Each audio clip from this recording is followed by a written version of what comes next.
Tech coach Brent Key said at Georgia all the way back in the summer, "There's nothing I hate more in the world." The Yellow Jackets have gotten a spark from the refreshed quarterback Haynes King.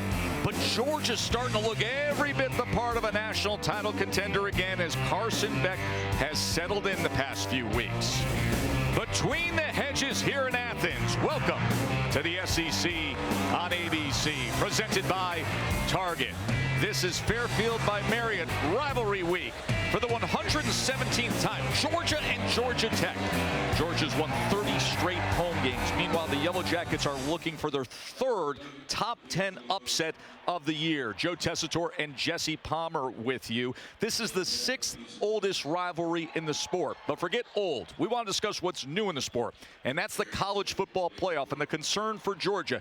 The easy path is just win the SEC championship. Right. But with already 2 losses, this game, this result matters greatly. And it's a dangerous Georgia team right now. A lot of people wrote them off a few weeks ago after losing to Ole Miss, but then they bounced back, beat Tennessee. You get the chaos in the SEC last week. Now Georgia back in the driver's seat, looking to win their 3rd national championship in the last 4 years. They have scary talent. They've got a lot of senior leadership, guys that have won national championships, and you're right, Joe. They know if they win in Atlanta next week in the SEC title game, they're an automatic in, but they're not thinking that way.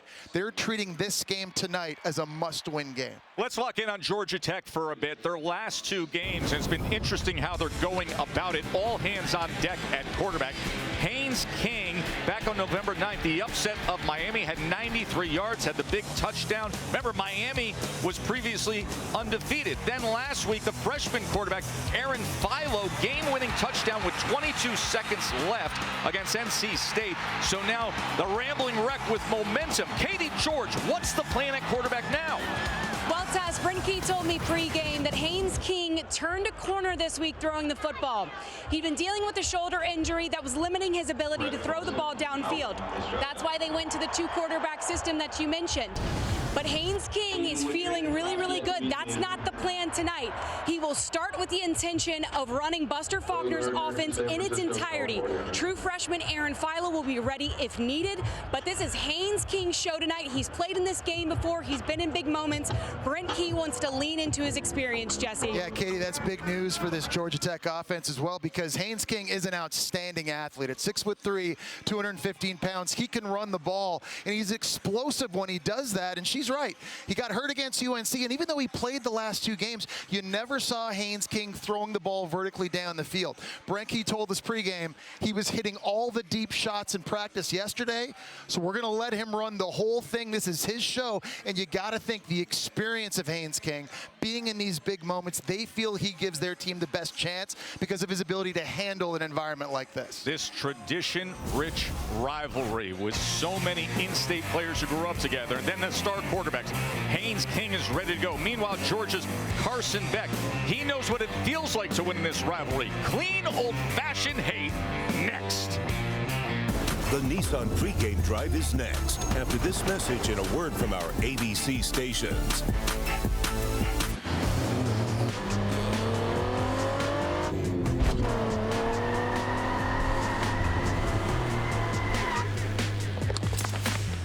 Gentlemen. Hey, Coach. New boots? Genuine alligator. Gator? I gotta call Albert.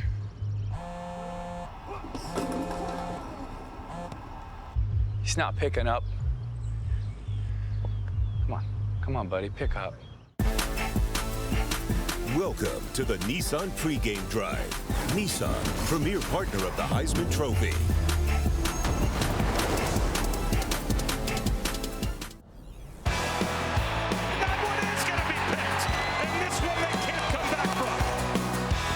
Sooner Stampede. Oklahoma crushes Alabama. So last week was Chaos Saturday in the SEC, and things get altered when it comes to the college football playoff. Here's the bottom line. All reasonable minds agree when it comes to Georgia. Win tonight, and you are all but in the college football playoff. Of course, they already know they're in the SEC championship game next week. Now, Jesse, let's talk about Carson Beck, the guy who can guide them further here. Mid-season turnover struggles after being, preseason Heisman hype guy. He's playing better in recent weeks. What do you see out of him? I see a guy that has the talent to be the first overall pick in the NFL draft, but you're right. Throughout the course of the year, he's made some bad decisions. But, Joe, when he's good, he's really good. I love his progressions here. Screen not open. You go to the tight end on the wheel, not there. Running back check down. Quickly find Dominic Lovett running the dig right over the middle of the field for a big play. Carson Beck also has tremendous arm talent, and he's accurate throwing it downfield. Against Tennessee, Oscar Delp on a post. He has the ability to put the football into very small windows. The problem is when you make throws like that, you think you can do it every time. And against Florida, dig route to the outside, 3 defenders around it.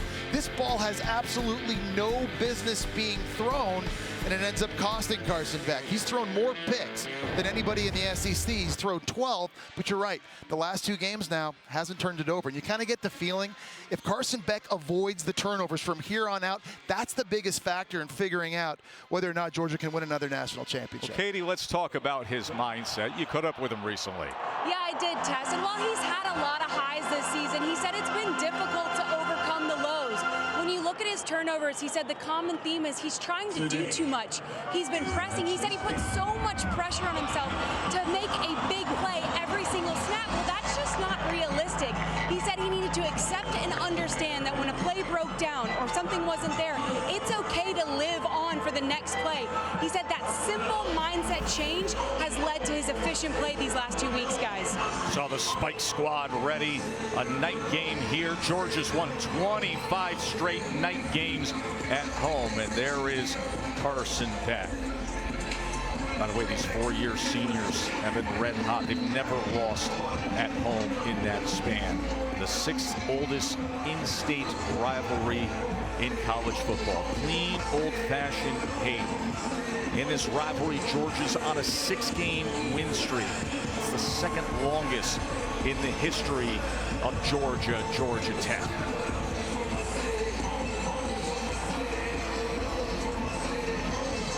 A bit of chill in the air here at Sanford Stadium. 92,000 packing this palatial football palace, awaiting the Dogs.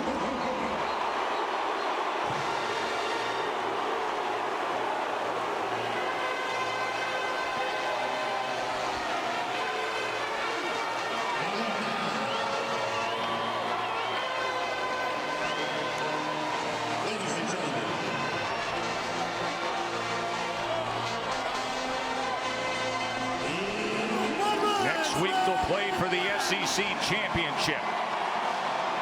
But tonight, a rivalry to decide.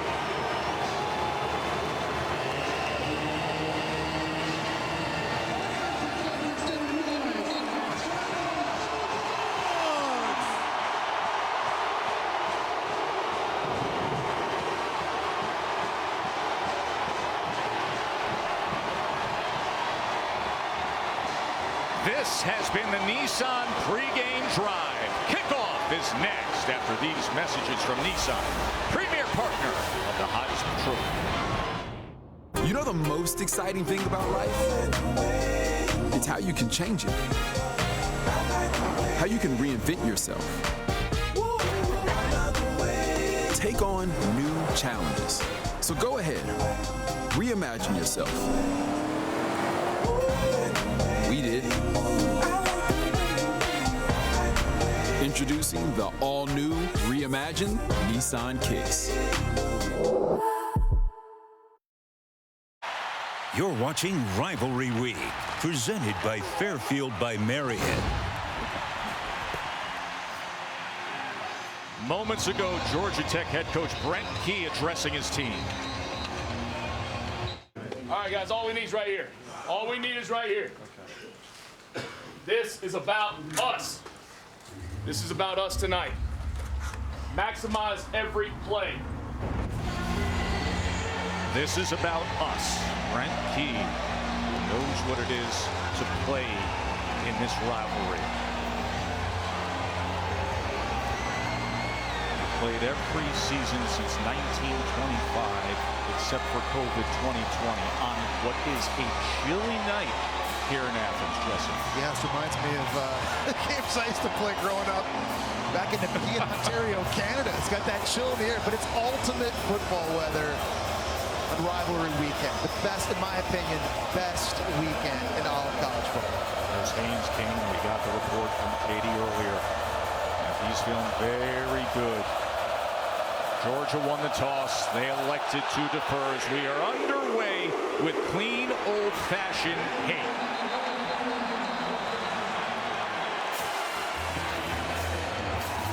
Haynes King, who of course, very strong runner, but also leads the ACC in completion percentage, as you see, 72.5%. And remember, last year led the ACC in passing touchdowns as well. So it'll be interesting to watch him earlier in this game and just see how that shoulder's feeling and how this passing game looks with Haynes King in there.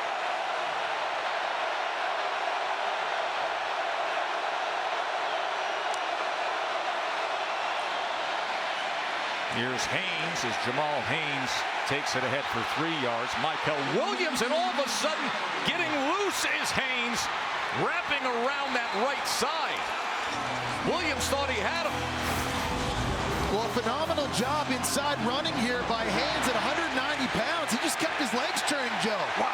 Georgia wasn't able to get him on the ground. He used that speed to bounce outside of Dalen Everett at quarterback. And an explosive play right out of the gate for the Rambling Wreck. A 44-yard run on the first play of the game by Jamal Haynes.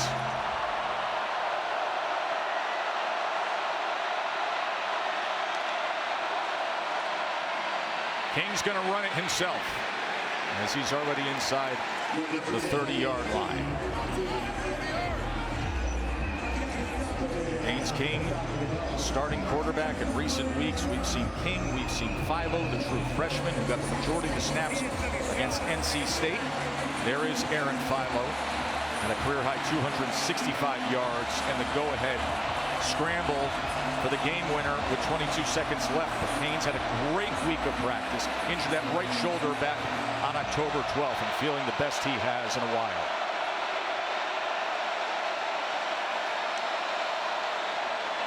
King off the play action as he goes to Eric Singleton. And Singleton, as they're going to debate, was he in? And they say no, incomplete. That was so close. Watch his right foot. Does he get it back down inbounds? Looks like right on the white stripe, incomplete. But Singleton's a guy that has to touch the football early and often for Georgia Tech. He's their most explosive wide receiver, catching the ball deep. They're going to get him involved in the run game as well. Good call by the referees there, ruling that thing incomplete. Very important, number 2 touches it early in this game for Georgia Tech. They're down and 8.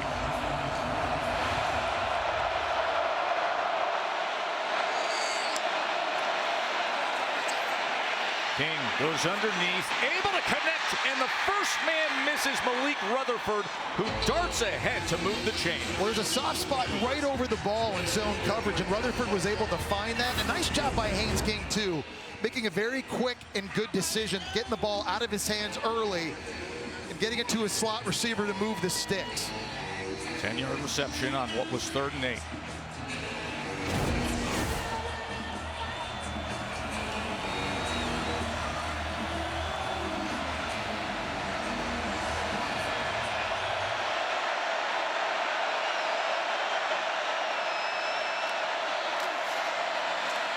Jamal Haynes goes straight ahead for about 2.5 yards. Williams with the tackle. Yeah, it's going to be tough sledding, I think, for Georgia Tech, trying to run in between the tackles. Georgia has a lot of very big and very athletic bodies in the inside of that D-line. You're seeing Nazir Stackhouse right there, 320 pounds at the point, oftentimes lines up right over the center. So the physicality for Georgia Tech up front, that is going to get tested against this front 7 of the Bulldogs.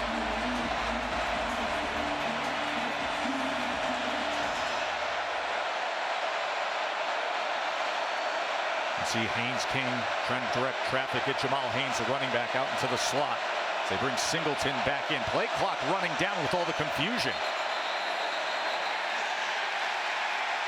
And with that, a timeout is going to have to be called here on this opening drive. It was a 44-yard run by Jamal Haynes, who's put him into position We'll take a short break and come back with Georgia Tech on the go. Don't go anywhere.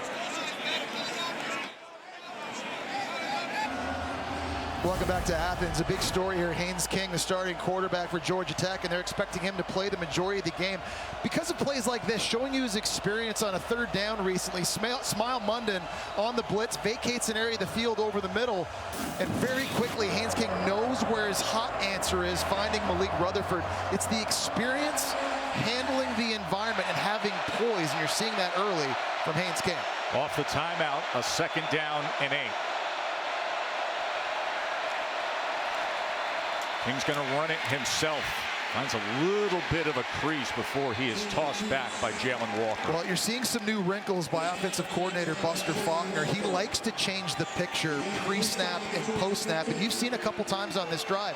One guy goes in motions and stops, another guy goes in motions and stops, and then maybe another guy goes in motion. They're trying to change the picture and confuse Georgia's defense. Be interesting to see how Georgia's able to get lined up early in this game. Big 3rd down right here. 3rd down and 4.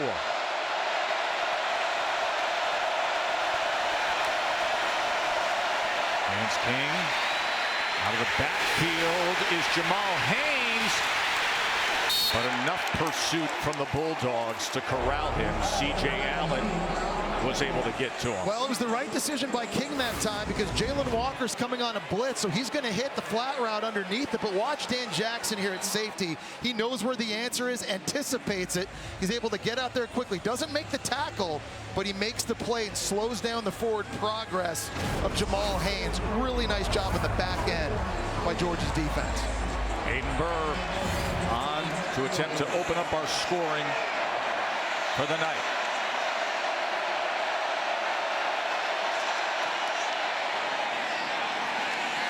And he's able to put it through. So 31-yard field goal for Burr. All-state playoff predictor. And this is pretty simple math. You win tonight and you're in great shape. As we said, all reasonable minds would have you in. Obviously, you win the SEC championship, you're automatically in. But Jess, you lose this one tonight, Yeah. all the pressure's on. Yeah, no doubt about it. And that's why they're taking this game and they haven't approached the way they do. People think that even if they get to the SEC title game after winning tonight, if they do, and they play a Texas team and lose, you know, in the committee room, they still have to talk about, well, earlier in the year, they went to Texas and won that game by 15 points on the road, which is why the percentages are the way they are right now. But no doubt about it. I mean, I think you could even forget the college football playoff talk. It's a rivalry game, Joe. Clean, old-fashioned hate. One of the great rivalries in all of college football, regardless of what the records are and what's at stake. Of course, Georgia Tech, they both want to win this game. Dash Jones from the 2-yard line on the return, as he is met just beyond the 20. Carson Beck against Tennessee had a couple of touchdowns, had the rushing touchdown, had the go-ahead score in the second half. You talked about his midseason struggles, then it comes out and performs. Yeah, it really seemed to turn the corner, Joe. It made good decisions, and it doesn't mean he wasn't being aggressive. He was still taking shots down the field, but they were calculated risks. What I like, too, is you've seen in recent weeks when things aren't open downfield, Carson Beck taking off and running with the football. He's a much better athlete than I think people give him credit for. So that decision-making, that has to continue in this game today. Nate Frazier, the true freshman, is your starting running back, and he will get the first carry of the night as he spins ahead for nearly 8 yards. And he is so impressive. He started the last 2 games since Trevor Etienne has been injured. This true freshman is a violent runner. He runs so hard. His legs are always churning, and he always seems to fall forward. You see his production now here in the second half of the season. It's been off the charts. At 136 yards and 3 touchdowns against UMass. 2nd and 3. Beck. Quick to the outside, incomplete. Katie. Yeah, Tesh, Trevor Etienne was able to run this week. He got up to 21 miles per hour, but he was unable to do any team workouts. So that's why he still remains sidelined. I talked to Mike Bobo pregame. He said Nate Frazier is their go-to guy. They want to be judicious cautious with his carries early because they want him fresh going into the fourth quarter. Look for Cash Jones to be a guy they utilize on third downs. And there is Cash Jones out on 3rd and 3, Katie, as he's flanking Carson back.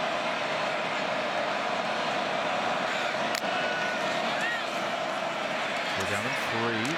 That incomplete through the hands of Arian Smith. And that's been the problem all season long for this receiving corps of Georgia. They're so talented, but they've been putting the ball on the ground. This is an easy under route here by Arian Smith, their leading receiver, and he drops it. That's the 33rd drop this season for Georgia wide receivers. That's the most in the FBS. So after Georgia Tech comes down the field, had the one big play, they get the field goal of 3 and out for Georgia. Brett Thorson, the Aussie, on to punt.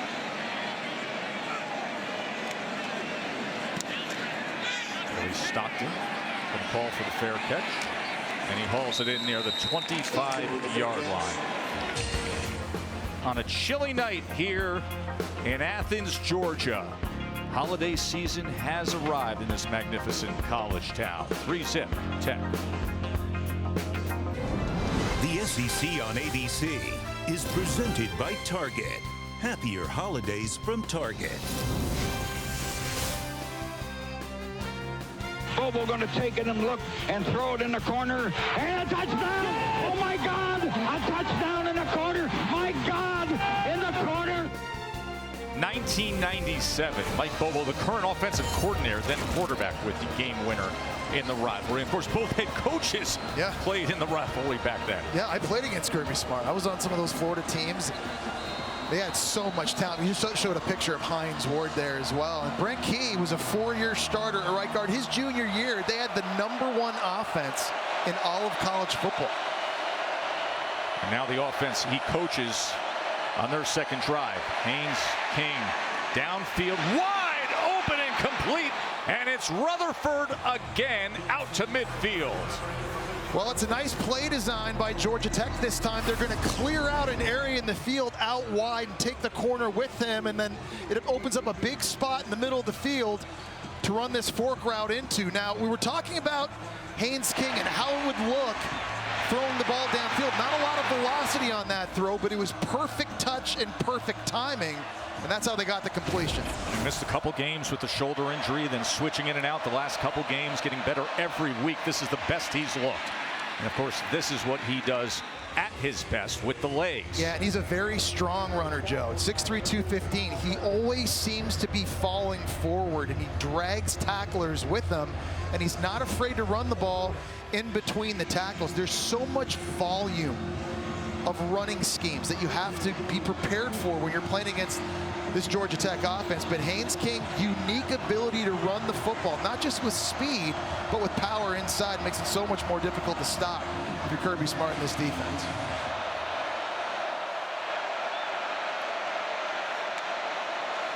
Second and 5. Alexander up right tackle. Alexander keeps his balance for another Georgia Tech first down. Really nice job by the right side that time of the Georgia Tech offensive line. It's a stretch zone play.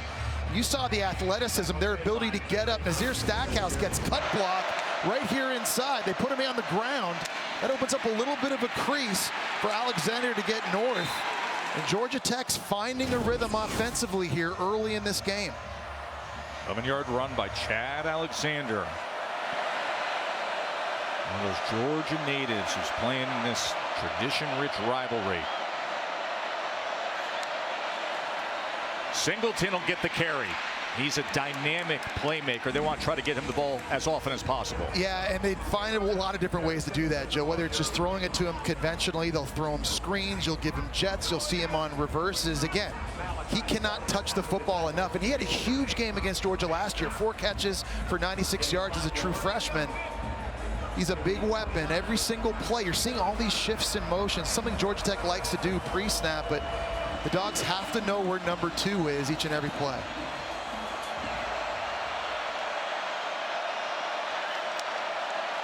Second and 5.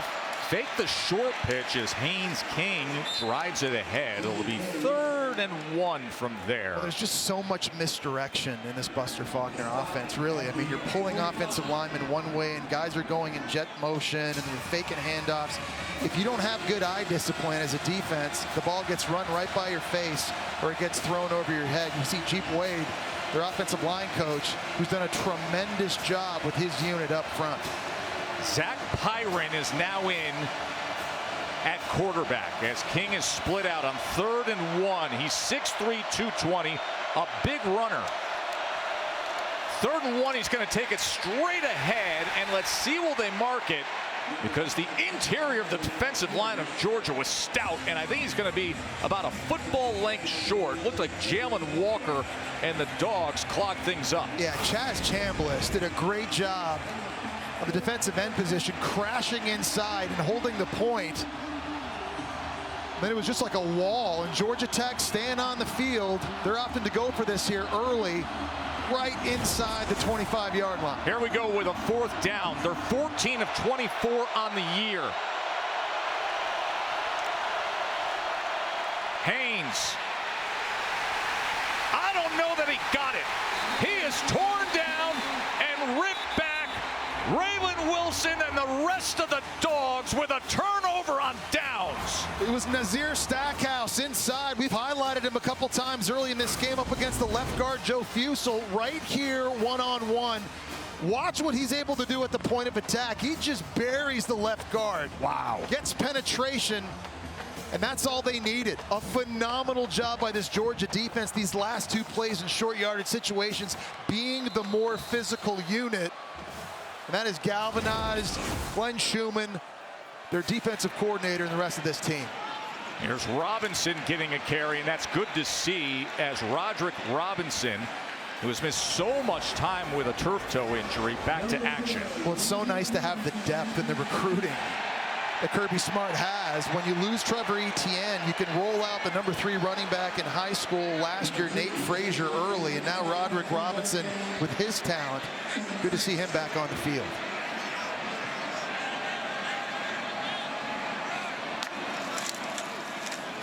Robinson again, and this time only about 1.5 yards before he is pulled back. That was Clayton Powell-Lee with the tackle. Well, Georgia statistically has not been a great running team this year. Only 130 yards a game, 98th in the country. I think that's a little bit misleading because they throw so many wide receiver screens, which to them really is an extension of the run game. As is often the case, a 3rd down, and Cash Jones comes in at running back. 3rd and 4.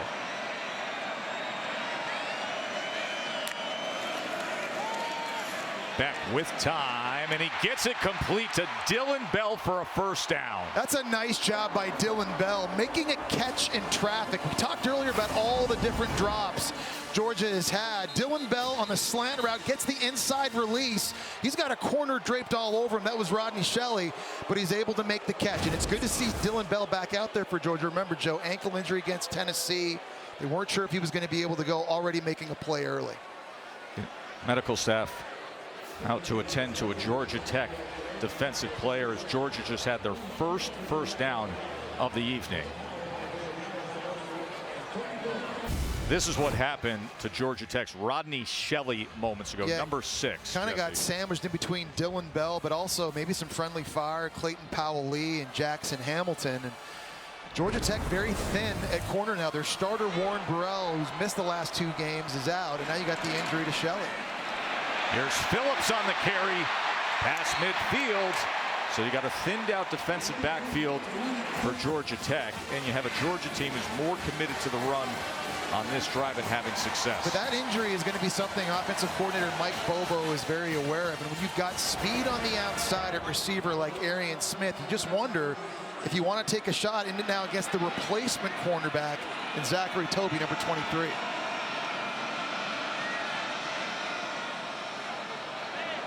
Carson Beck getting Nate Frazier in position as he takes the carry here. Frazier wiggles his way inside the 40-yard line. Scott made the tackle. Yeah, this Georgia offensive line is going to try to establish the run against a much smaller front seven of Georgia Tech. And that time they had tremendous surge on the left side. Dylan Fairchild in the center, Jared Wilson doing a really nice job working the double team, climbing up into the second level. This offensive line, they've been banged up all season long. Different lineups virtually each and every week, but doing a nice job right there.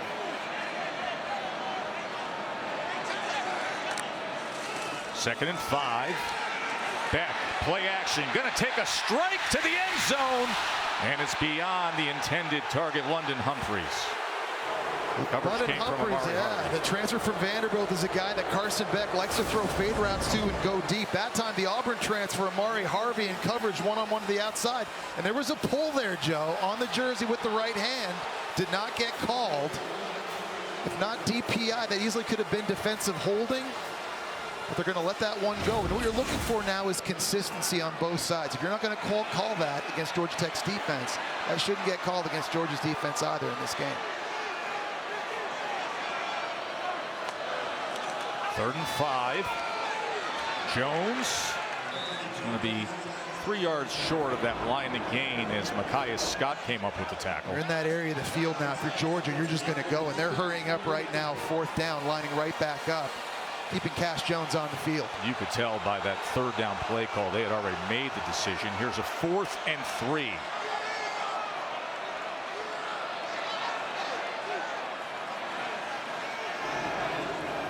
Georgia on 4th down this season is 15 of 20, 75% conversion on 4th down. 4th down and 3 for Carson Beck and the Dogs. And an easy pitch and catch to Dylan Bell. 1st down, Georgia.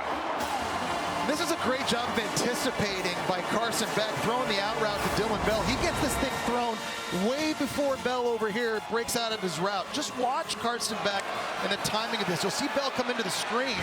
That's like an NFL throw to the speed out. You just can't do it better.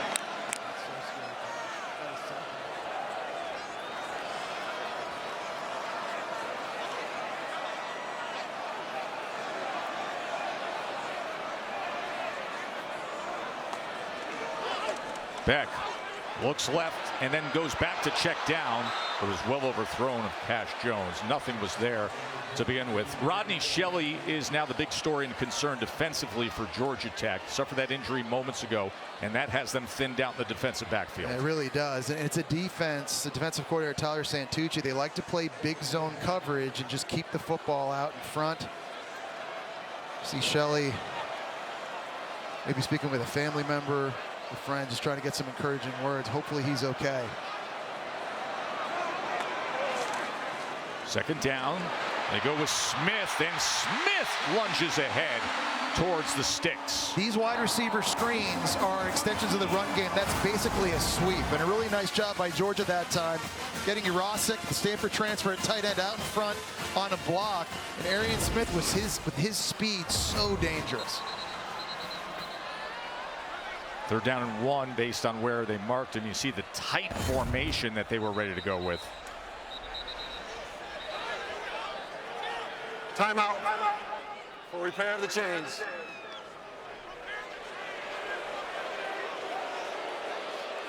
And you can see the complaint from Kirby Smart saying we're over the ball, we're ready to play. The announcement was they were repairing the chains. Yeah, to fix the chains.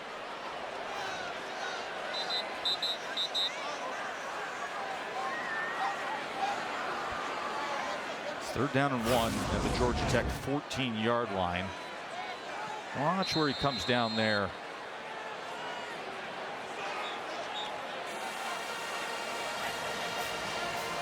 Very close on that final effort from Arian Smith. 3rd and 1. Nate Frazier struggling to get to that. They're going to mark him at the line of scrimmage. Well, what a hit by E.J. Lightsey at linebacker, the Georgia transfer, who just met the true freshman running back right at the line of scrimmage. And we're talking about how physical and violent of a runner Frazier is. Nice job by Lightsey driving him back. Lightsey, who had a pick 6 in the win against NC State last time out. So 4th down and 1, and Georgia keeps the offense on the field. There is a mass substitution by Georgia Tech. They're literally bringing in 6 or 7 new fresh bodies here for this massive 4th down. Quick to the line, 4th down and 1.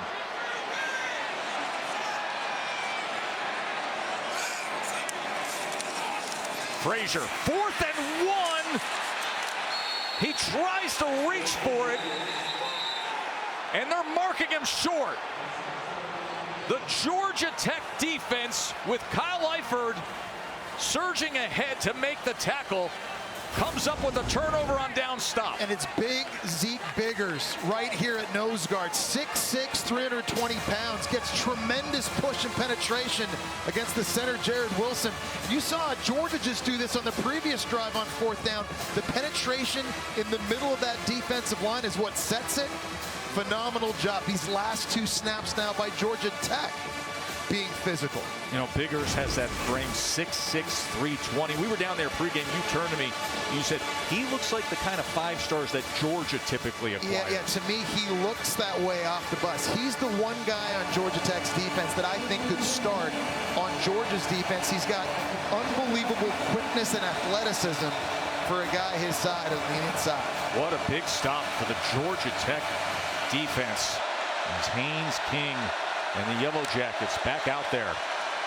Jamal Haynes patiently looking for something. Now reverses course, picks up a block from the quarterback, Haynes King. Haynes King sealed it as Jamal Haynes reversed course. Good looking first quarter for the upset-seeking Yellow Jackets. The SEC on ABC, presented by Target, returns after this message and a word from our ABC stations.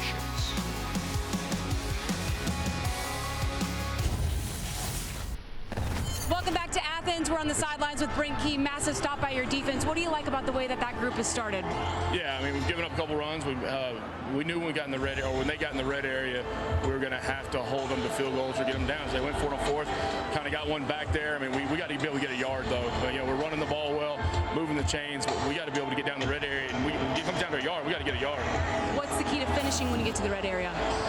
What's the key to finishing when you get to the red area? Well, we got to push it in the end zone. I mean, we got 3rd and 1 right there. Got 2 downs. We don't get the first. So we got to get adjustments made, get our plan together, and we got to blow it up and get the yard. Thank you. Thanks. Big reception, Jackson Hawes, the 260-pound tight end, to open up this second quarter. Well, the jet sweep is going to hold C.J. Allen at middle linebacker. That's the whole plan in that play action. Really nice job. This, just holding that linebacker for a split second, allowing the tight end to get into the middle of the field. And another accurate throw from Haynes King, throwing it downfield. 25-yard completion.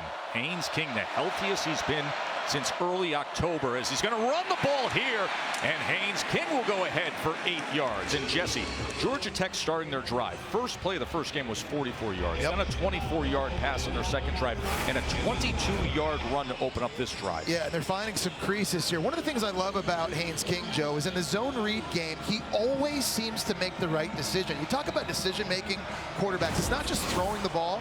Every single week we call games, and we say, quarterback shouldn't have handed that one off, he should have kept it, or he should have handed that one off, he shouldn't have kept it. With Haynes King, he's just making very accurate, very good decisions very, very quickly in these zone read checks. 2nd and 2, run pass option as he dives ahead. It's another first down, Georgia Tech. And so when you make those good decisions like on that right there, it doesn't necessarily have to be a 40-yard run, but you get 2 yards, you get 3 yards, you get 4 yards, and you just keep the third downs manageable and you stay on the field. And that was the key for them when they beat Miami a couple weeks back. Haynes King making the right decisions, eating the clock. They controlled it for 37 minutes. And in this game, you want to do the same thing. You want to keep Carson Beck and all those weapons for Georgia on the sidelines. And Haynes King's decisions right now in the run game are huge for Georgia Tech. Mentioned that win against Miami. Play action here as he comes back against the grain to Rutherford. That was their first win over a top 5 ranked opponent since 2009. Miami was number 4 in the country, undefeated. And that's why I think Georgia Tech is so dangerous right now, because obviously they're motivated with this being a rivalry game, but Joe, they're also confident. Yes. I was talking to Brent Key pregame. He told me, we feel like if we play our A game, we can beat anybody in the country. And they're coming into this game here tonight on the road in this kind of hostile environment on national TV trying to make a statement. 2nd and 6. King gets it out quickly, gets it complete. Singleton, first down Tech. And a really nice job of anticipating a throw that time by Haynes King. It's a simple curl route, and you've got Singleton coming across in motion. When you send a receiver in motion like that, it guarantees him access. No one is going to try to press a receiver in motion, because if you miss, it could be a deep shot down the field. So really good job, play design, pre-snap, nice route, good throw. Remember, Haynes King leads the ACC in completion percentage. He's 6 of 7 to start this game.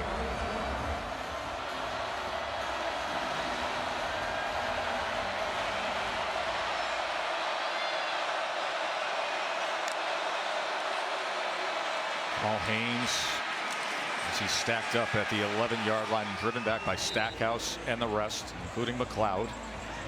Talked about how important for Georgia Tech time of possession is. Right, that game. See it right here. And they've had some explosive plays in the running game and the pass game, but changing up the tempo, huddling like they are here, sometimes going fast. Kirby Smart trying to get the crowd noise and get everybody here at Sanford Stadium involved down in the situation of the field. I think here, Joe, if you're Georgia, you got to be ready for Haynes King's legs. His ability to run the football big in this area of the field for Georgia Tech.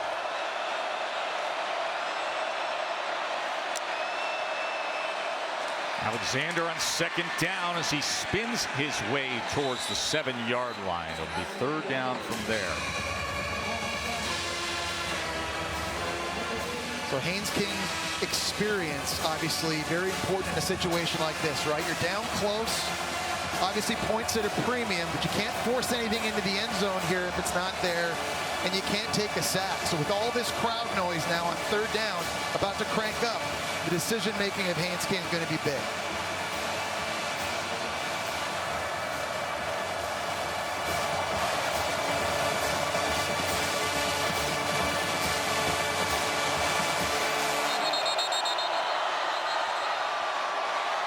And it's going to be a timeout used by Brent Key. His Yellow Jackets facing a 3rd and 4 at the Georgia 7-yard line when we return to Sanford Stadium.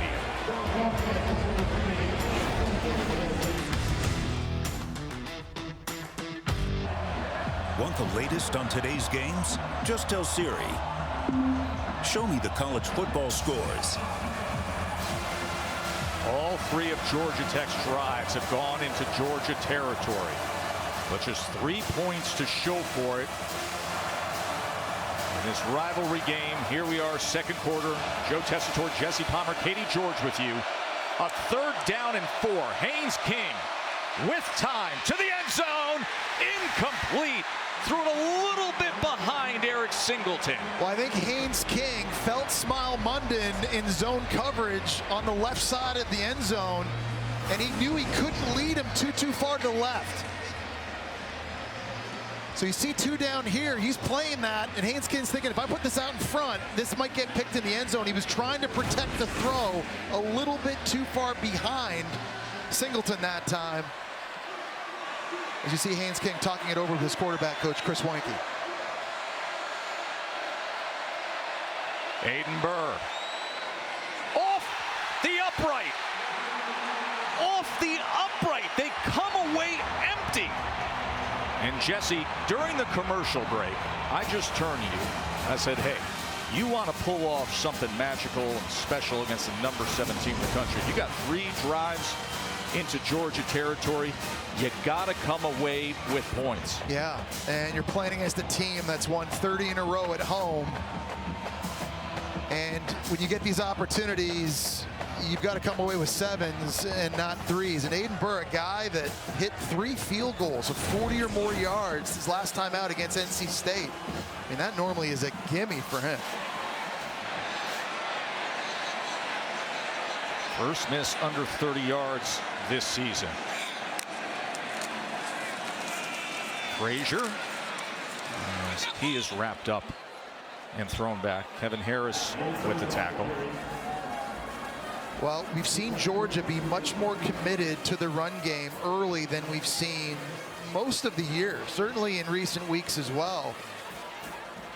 And Georgia Tech, I think, understands now defensively they've got to bow up here, and if that means bringing a safety down into the box, getting more bodies close to the line of scrimmage, try and stop this running attack. Two tight ends to the left on 2nd and 7. Beck. And he tried to check it down to Frazier, but it went into the ground, so it'll be 3rd and 7. That's a time that Carson Beck just needs to stay in the pocket. There was no threat to make him want to leave and get outside. His feet were all discombobulated, and that's why there was the inaccurate throw. So now you've got a big 3rd down coming up. And for Georgia Tech, they've got to be able to find ways to get pressure on Carson Beck and affect him in these 3rd and long situations. Their best pass rusher is number 9, Romello Height, right here, the transfer out of USC. He's their twitchiest guy. He's got to be able to win. He's going up against Monroe Freeling, a true sophomore at left tackle.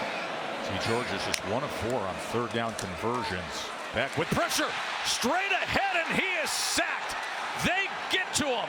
He is brought down on a critical 3rd down by Clayton Powell-Lee. There is pressure coming all over the place. This time it's coming from inside. Tajay Butler right here blowing up Cash Jones. You got Powell-Lee coming. You got Romello Height coming from the outside as well. The entire thing caves in. Carson Beck can't get to the outside. You can't step up. Phenomenal job getting the pass rush in a 3rd and long situation by Tech. And now Brett Thorson all of a sudden is going to be punting from his own end zone. The 2nd 3 and out for Georgia tonight. Stockton looking to provide good field position. A big boot from Thorson, driving him all the way back to the 30-yard line, where Stockton takes the punt return from there. But this Georgia Tech team, they are fired up. Clean, old-fashioned hate, and a big stop again.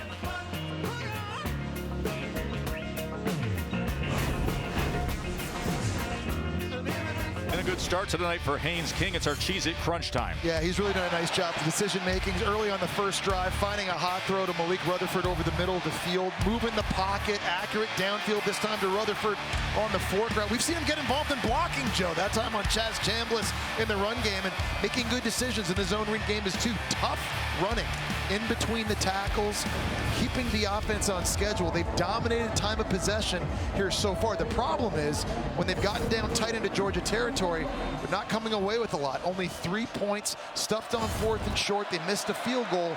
They've got to start capitalizing and paying off these drives. Yeah, 3 drives into Georgia territory, and yet just 3 points. Jamal Haynes takes it straight ahead out to the 39. Impressed with Jamal Haynes. He was a receiver last year and switched over to running back at fall camp, and he's learned very quickly how to be a tough runner in between the tackles. Normally small guys that have a lot of speed always want to bounce it to the outside, but Jamal Haynes, very patient and very tough. He can have a heavy workload. Last year carried it 174 times. For a tiny running back, he's definitely one of those guys that gets better as the game goes on. He was playing scout team, and he was playing slot receiver, and then all of a sudden he bursts on the scene with a 1,000-yard season. This is complete past midfield to Chase Lane. Great job on the progression here, this time by Haynes King, stepping up in the pocket. And he's able to just kind of survey over the middle. He doesn't have Singleton on the post. He's able to get back and get his feet set to the Texas A&M transfer, Chase Lane, on the dig route. That's a great relationship with Haynes King. They were both at Texas A&M before coming to Georgia Tech. 18 yards there.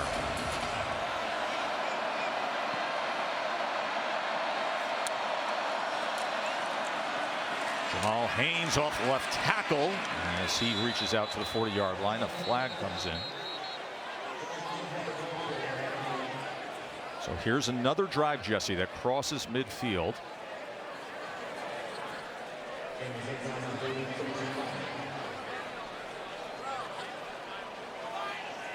That's going to be against Georgia. Defensive holding.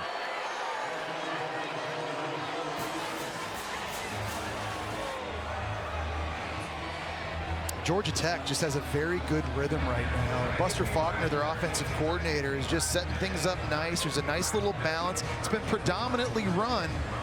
He's finding optimal times to go play action and allow Haynes King to take some shots. Here's Stackhouse inside. He gets called for holding.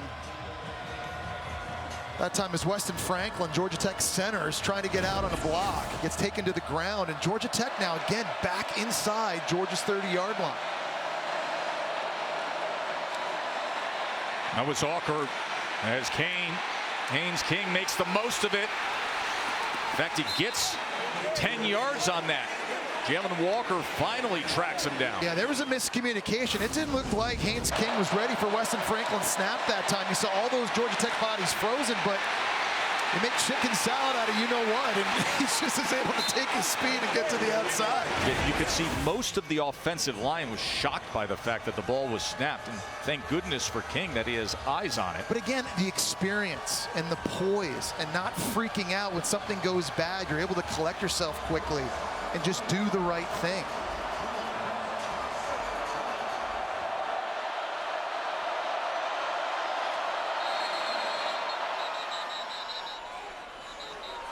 Now the whistles blow prior to the snap, and I believe Tech is going to exhaust their final timeout, and we will take the break. Just over 6 minutes to go.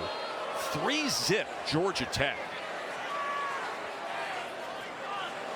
Doug 11 knows what's up. Sit back tomorrow and just watch the SEC on ABC. 3 great matchups. Of course, it's capped at 7:30 with Texas and Texas A&M. The rivalry renewed. The winner will play this Georgia team in the SEC championship game. College Game Day will get the day started in College Station at 9 a.m. Eastern.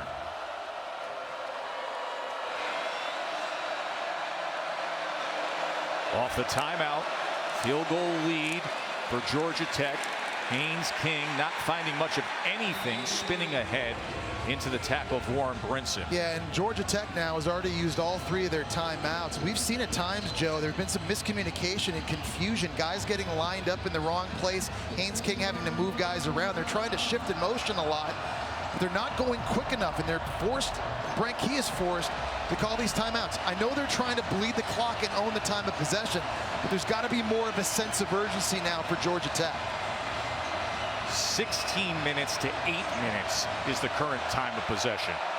All timeouts have been used. 2nd down and 8. Jamal Haynes back in motion. Here's King. Incomplete. It'll be 3rd and 8. He was looking for Chase Lane. All right, this is where Georgia's pass rush has to show up. They've got some creatures, guys that are big and long, that can bend and are twitchy, and they can get after you. One thing Georgia Tech's been outstanding at all season is protecting the quarterback. They've only given up 5 sacks all year, the 2nd fewest in the entire country. But this is an advantage, I think, Georgia has in their front 7. The athleticism on these 3rd and long situations. There's one right there in Jalen Walker. He had 3 sacks against Texas. 3rd down and 8. They bring the pressure straight up the middle. It is complete. It is a 1st down, and it's 1st and goal because of big Jackson Hawes. Great job by Jackson Hawes, the Yale transfer, selling like he's going to block. All of a sudden, safeties start blitzing, and he's able to sneak in behind him on this check down throw. This is a beautiful design by Buster Faulkner, baiting Georgia to blitz, thinking they're going to get free to Haynes King, and they have another great answer on 3rd down.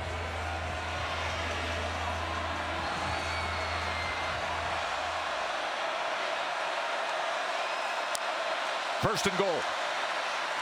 King into the end zone. Sting him.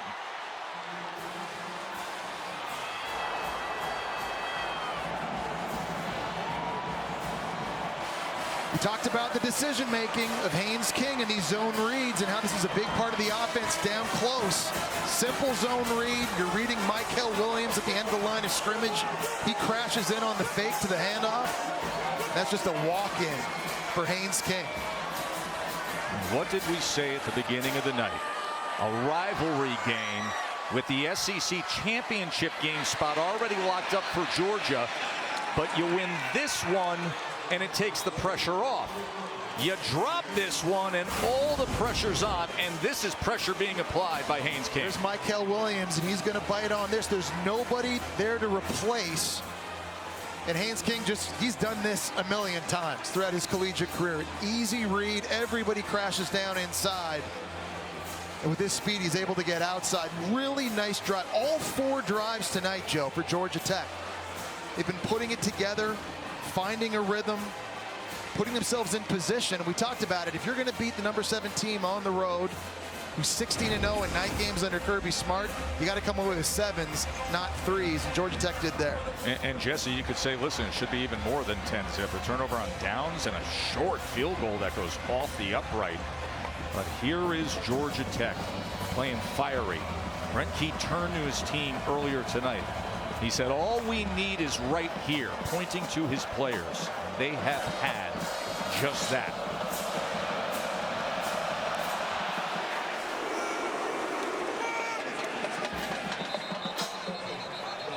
.440 to go. The last time Georgia was shut out in the first half, 2019 against Kentucky. What's the answer on this drive? Well, we've seen slow starts, first off, from Georgia a few times this year. You think about Kentucky, Florida, Bama, Ole Miss. They got to get the passing game going. I know they're coming out trying to run the football. They've got to find a way to get Carson Beck into a rhythm right now. Keep the third downs manageable, but take advantage of the weapons outside, especially going up against the Georgia Tech secondary. It's a little bit banged up right now at the cornerback position. Yeah, it's one of the big stories that Rodney Shelley is out injured at this point. So can Carson Beck and this Georgia offense take advantage? Play action. They go with the tight end, who is upended and then dragged down. That was Jurasic on the reception. Yeah, Saeed Gibbs did a great job that time, recognizing Carson Beck keeping the football. He stayed out in the flat, didn't bite with the play fake, so he was in position to make the tackle on the Stanford transfer tight end. Remember, it is Gibbs who's in for the injured Shelley. 2nd and 9. That is up in the air and falling harmlessly to the turf. Dylan Bell was the intended target. It's 3rd down and 9. What a phenomenal play by Kyle Eifert, a middle linebacker, on this one, because he's lined up here. He sees the running back going this way. He jets off, and then he was able to recover and somehow get his hand on this throw. He's going right. He comes back and goes left. He's able to get that tipped, and they're lucky. Normally, tips in the middle of the field lead to picks. Here's another 3rd and long situation. 3rd down and 9. Beck. That is complete for a 1st down. Benjamin Jurasic. Really nice job by Georgia up front, getting some pass pro. Amari Harvey is still down. And that's the other starting corner, Joe, for Georgia Tech. They're already down one starter. Now you got the other. They're trying all this junk up front. And Georgia's offensive line, after giving up a sack on the last 3rd and long, give Carson Beck a clean pocket to survey the field for finding his tight end over the middle. And this thin corner position for Georgia Tech getting thinner, seemingly by the minute. Again, Warren Burrell, the Tennessee transfer, already out. We saw Rodney Shelley go down early in this game. Now the Auburn transfer, Amari Harvey, down as well. We talked about Georgia needing to throw the football to get back into this thing. It looks like Georgia Tech down their top 3 cornerbacks at this point. Katie, what can you tell us? Well, you guys saw Rodney Shelley visit with his family, and then he actually headed into the Georgia locker room, the home locker room here at the stadium, because he was getting x-rays done. He's since returned to the sidelines. He was getting treatment in the tent. He gave me a thumbs up, but he doesn't look like he's ready to return to this first half at the very least. As you guys mentioned, they're dropping like flies right now in the secondary for Georgia Tech. Hey, Katie, you got to just wonder how long can they hold up. And it looks like a bit of a philosophical shift for Mike Bobo, the offensive coordinator for Georgia, to be a little bit more aggressive and let Carson Beck cook. With this situation, just under 4 minutes to go, this is a big opportunity for Georgia to score some points here at the end of the first half. Remember, they're going to get the ball first in the second half.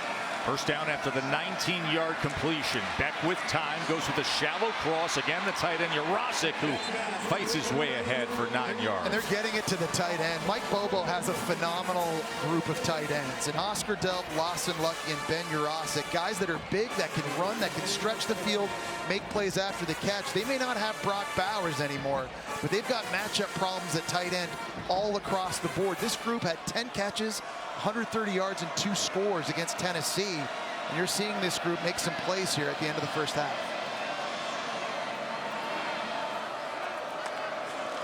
Second and 1. Receiver screen. Love it. And that's a 1st down. Ball came out at the end there. The ball came out at the end there, and it's a fumble recovery. Georgia Tech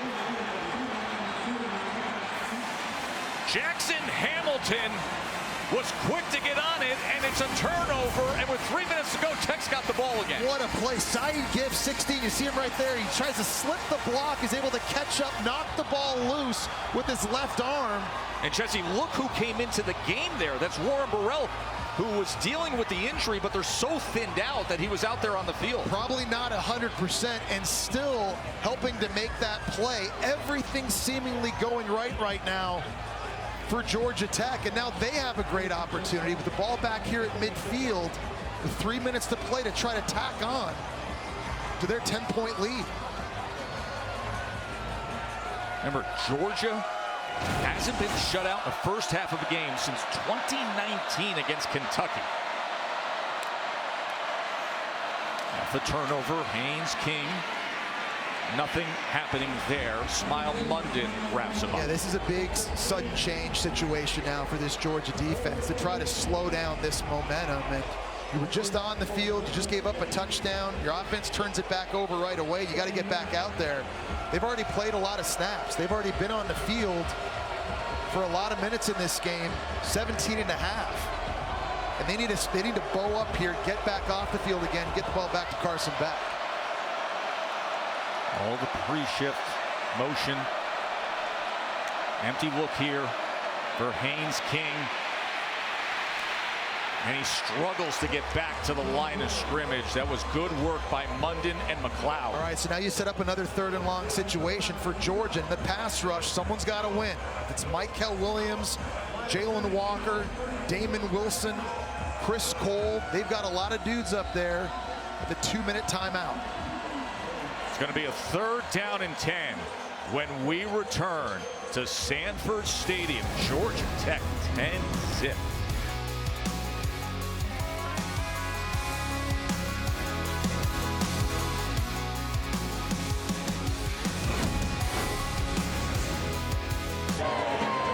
Get 50% off select toys at Target to wrap up more gifts for under the tree.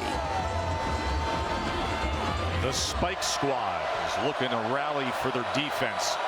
Georgia Tech with a 10-zip lead, facing 3rd and 10 against number 7 Georgia, and King gets it complete again past midfield. This is Chase Lane, 1st down, Yellow Jacket. This offensive line has only given up 5 sacks all season long, and this is like Stunt City up front, and nothing is phasing him right now. Look at the pocket Haynes King has to throw from. Quickly getting it out to Chase Lane again. Remember, no timeouts remaining for Georgia Tech. They exhausted those as they had situations with all the shifts and pre-snap motion. But I like the job by Buster Faulkner, the offensive coordinator, of changing up the tempo there. You get the big 1st down there on 3rd, and you get right up to the line of scrimmage, throw a receiver screen out to Lane to get more positive yards. Faulkner, who had been on this Georgia staff when they won those national championships. Nothing much for Chad Alexander. C.J. Allen with the tackle. Minute and a half to go before we get you to Kevin and Booger in the studio.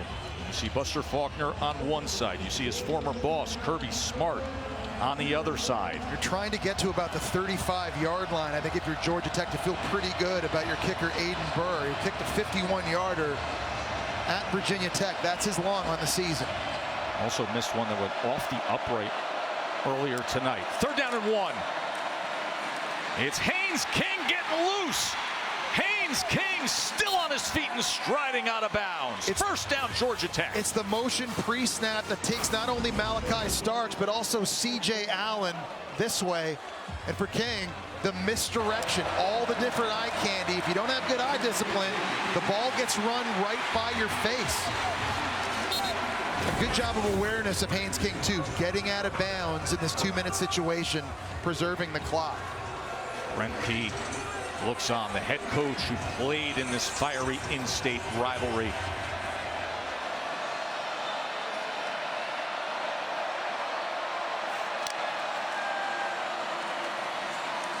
Al Haynes is wrapped up near the 20-yard line. C.J. Allen again with the tackle.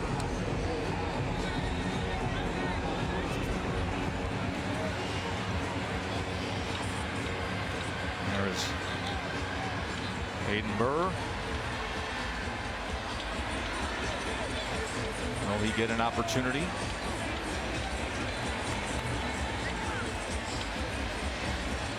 Georgia has utilized a timeout. So with that, let's check in with Kevin.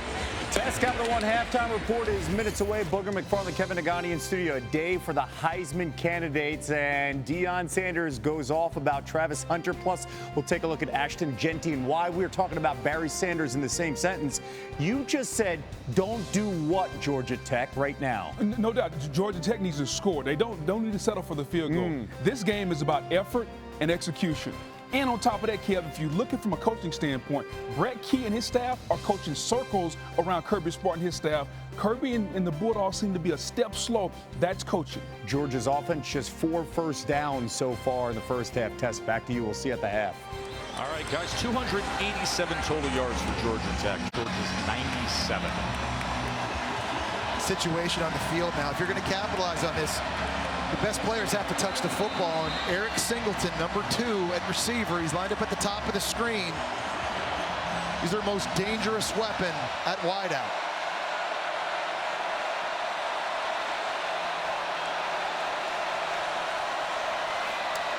Second and 8, under a minute till halftime. Haynes King with time. Comes shallow to Singleton. Singleton inside the 5-yard line. Georgia Tech's in business. Well, it took a long time for Singleton to get through the wash that time. He's trying to run through the middle of Georgia's defense and a lot of bodies there, but Haynes King, he stuck with him. He allowed him to clear, and then a nice accurate throw. And he's going to clock it. Remember, no timeouts remaining. So he clocks it on 1st and goal and leaves 44 seconds. Yeah, and in a place of the field where if you're Buster Faulkner with all the jet sweep motion and all the misdirection, trying to get Haynes King outside on a run pass option, using the fakes to freeze linebackers, try and let tight ends and receivers clear out the other side. But look at this, 300 yards of offense. And a time of possession, nearly 10 more minutes. Hey. 2nd and goal.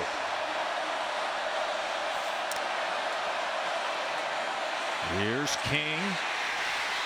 And he had to throw it away. He faked the short pitch. He thought maybe the jump pop pass, but nothing was there. It'll be 3rd and goal. And you're just seeing examples of the poise of Haynes King. Doing the right thing, throwing it away when he needs to, and on that last play, you're seeing Haynes King. He doesn't look like he's 100%. No, not at all. And it's not the shoulder. Nope. It's not the shoulder. It's not upper body. He's run the ball a few times. He's taken some big hits, and he's wearing it right now. Yeah, 12 carries in this first half. He's out there fighting tonight. He's giving everything. 3rd and goal.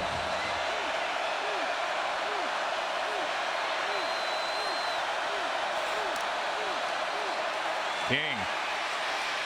Pressured, stays alive. Jamal Haynes reaching and getting it. My, oh my, what a play. Touchdown, Georgia Tech. Phenomenal effort that time by Jamal Haynes out in the flat. Georgia fans left stunned by what they're seeing here in the first half. Haynes King is just gutting this thing out. That was an incredible job, Joe, that time, just staying on his feet, but then finding Haynes here on the outside. Look at the Superman dive by Jamal Haynes. But to your point, Haynes King just to keep it alive, and then this finish.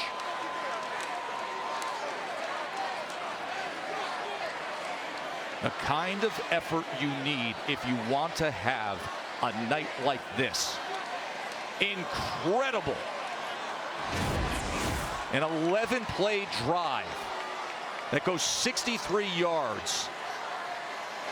No timeouts, and they manage their way down, and with half a minute before halftime, all of a sudden, fiery, pesky, upset-seeking Georgia Tech has a 17-0 lead on the number 7 team in the country. And just watch the effort this time by Haynes King and the athleticism here. He starts working over to his right-hand side. Maybe it's not there on the return route. Stepping up, almost tripping over his own lineman.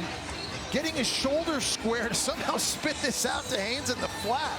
How about him putting his hand down to keep his balance, and then Jamal Haynes on that end. 2 incredible individual efforts, and on this drive, you've seen Singleton make plays, you've seen Haynes make plays, Haynes Kings make plays. He's not 100%, But look at the numbers, the decision making.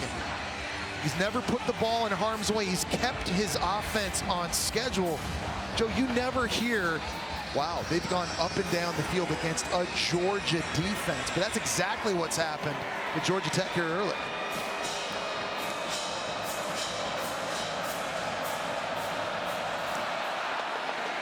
And just for some perspective, Jesse, this is a senior class here at Georgia that have never lost at home. Georgia has a 30-game home winning streak. That is the second longest in SEC history. And Jesse, they haven't been shut out in the first half of football since 2019. No, they're being punched in the mouth right now. Regardless of what happens here in the last 30 seconds of this first half, there's going to be a little come to Jesus talk here at halftime from Kirby Smart of getting refocused, getting physical, and getting back to playing Georgia football.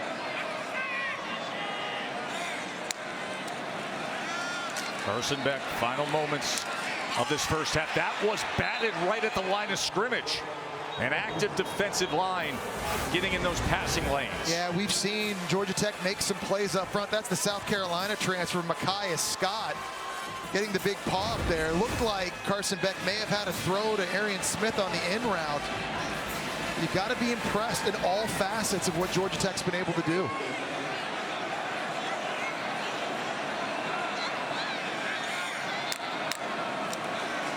There's a three-man pressure here. They drop 8, so they go underneath with Robinson.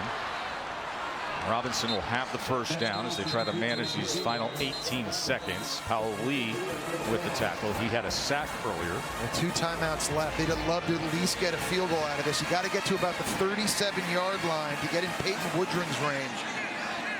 He hit a 55-yarder against Clemson, first game of the season. Beck looking to extend the play. Now he will run. Remember, 2 timeouts remain for Georgia. Georgia team that already knows they're playing in the SEC championship game next week. But that's only part of the story, as the timeout will be utilized. You know, we put up those percentages earlier of how the playoff path can go for Georgia. And, of course, you win the SEC championship, you're in the playoff. But you win tonight, and everybody knows you're already in. Well, because the idea of winning tonight and getting to the SEC championship, that the committee's not going to punish you for playing that extra game against a really good opponent in Atlanta, obviously. And this is a team that talked all week about having the focus on their in-state rival, in a rivalry game that they've won 6 in a row. But it just seems like Georgia's sleeping at the wheel a little bit in this one. And of course, they control their own destiny. That's all you could ever ask for at the end of the season. But you've got to handle business, and right now they're getting a bit of a rude awakening from Georgia Tech.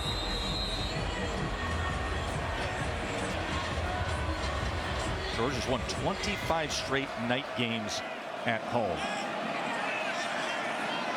Now in a 17-point hole. It's an unranked Georgia Tech. Beck, final seconds, he just gets it to the outside to Lawson Lucky. In all likelihood, unless this is a bang-bang play, you can use that final timeout. This may be a last throw heave. Unless you're gonna, you can work any part of the field here. It doesn't have to necessarily be sidelines. If you hit it quick, get down, call a timeout, you might be able to give Peyton Woodring an opportunity. Right now, there's nobody over the middle, over the ball for Georgia Tech. Can they accomplish that with only 5 seconds remaining, as Georgia Tech, you see them playing way off and deep. There it is, quick to the outside, and is that 1 second remaining? Yes. Lawson Lucky with the reception. Georgia Tech just giving that up on the outside, 2 straight plays. Georgia's going to call their final timeout and give Peyton Woodring an opportunity here. So nice job by Carson Beck to get this accomplished. There's nobody within 25 yards of the line of scrimmage on the back end for Georgia Tech. They were just giving that up. Nice job making the catch and doing it quickly. Carson Beck having a plan, and at least Georgia here able to salvage something seemingly at the end of the first half. So use that final timeout. They're going to put 2 seconds on the clock.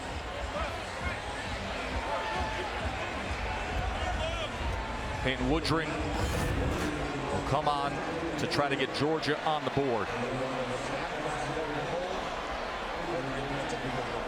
So looks like this is going to be a 53-yard attempt. He's hit from 55, this from 53.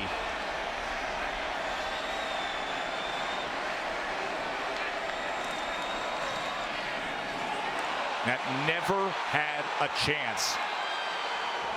And for the first time since 2019, Georgia has been shut out in a first half of a game. Incredible effort from Georgia Tech in that first half. That was capped by an amazing play. I mean, an amazing play between Haynes King and Jamal Haynes. You got to be impressed with the intensity that Georgia Tech's played with here. Katie. Thanks, Tess. Kirby, your defense was on the field for a long time there in the first half. How do you get Georgia Tech off schedule moving forward? You got to win first down on these guys. They're like triple option team. They nickel and dime you, and they keep possession of the clock. We knew that going in. They got a really good quarterback, and it runs it, throws it. They're doing a great job offensively, and we're not getting off the field on third down. For your offense, how do you sustain drives moving forward? Well, first thing you do is don't turn it over. Second thing you do is convert 3rd and 1 or 4th and 1, and that's 2 drives that should have been points that we got nothing out of. And you don't get many possessions against these guys, and we knew that all along. Thank you. Thank you. Clean old-fashioned hate is all about the Yellow Jackets at the half. 17-0. The Capital One halftime report is still to come after these messages and a word from our ABC stations. You're watching Rivalry Week, presented by Fairfield by Marriott. We welcome you back to the SEC on ABC, presented by Target. As this is Fairfield by Marriott Rivalry Week. It's clean, old-fashioned hate, and it's been all Georgia Tech. 17-0. They didn't have any penalties, no turnovers, time of possession, 19 minutes and 48. And then these miscues by Georgia. Yeah, drive killers. First third down of the game. Marion Smith wide open. You got to make the catch. They're forced to punt. 4th and 1, they get stuffed, kills a drive deep in Georgia Tech territory, and then Dominic Lovett, a huge fumble right when they had crossed into Georgia Tech territory, and then of course you missed the 53-yarder at the end of the half. Now, we've seen Georgia explode in the second half of games before. You go back to Bama, they were down 30-7 in that one. It came roaring back. You get the feeling though, Joe, this first drive right here, this is going to be a real tone setter for them. Georgia to get the ball here. Jesse, in that first half, Georgia, the offense, they had 5 drives. They had 5 drives in the game so far. They have 7 first downs. Yeah. What's the answer offensively? Well, I go back to it again. I mean, I think the play calling has been good. Execution, though, not so much. And they started off running the football, trying to be physical, got away from that and started trying to throw the football more, which I like. They've got the playmakers to hit home runs, but it's about complementary football. The defense has to be able to get off the field. They were only on the field about 20 minutes of that first half. They've got to be better on third down and complementing the offense, giving it back to them. Here's Frazier out of the backfield as Frazier is knocked out the 30-yard line. We just showed you some series history of where there have been instances where Georgia Tech has been out in front before. You go back to 1978, you go back to 2013, they had 20-zip leads at the half there. Georgia roared back to win this in-state rivalry both times. Now a 17-point hold. Georgia Tech player down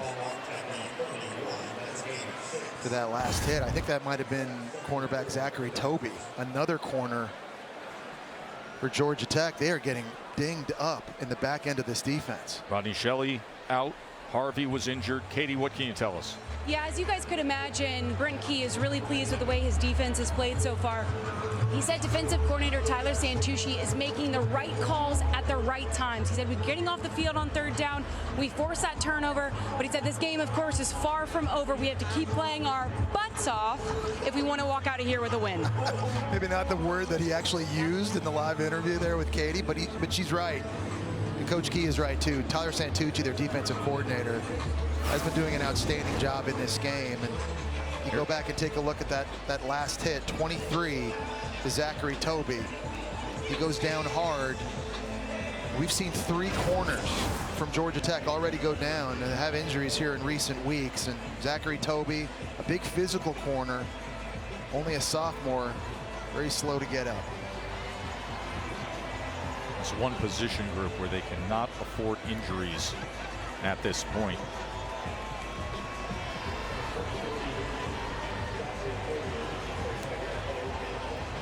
College football playoff rankings are brought to you by Capital One. Georgia's the number 7 team in the country. Tomorrow, Texas, number 3 at 20th ranked A&M. The rivalry renewed on ABC. The winner of that game will meet Georgia in the SEC championship. I think the big winner after last week and the rankings coming out was the ACC. For most of the year, it was thought that maybe the ACC champion would be the only team getting into the playoff. But with Bama losing and Ole Miss losing and A&M losing, SMU in great position. They're already in the ACC title game.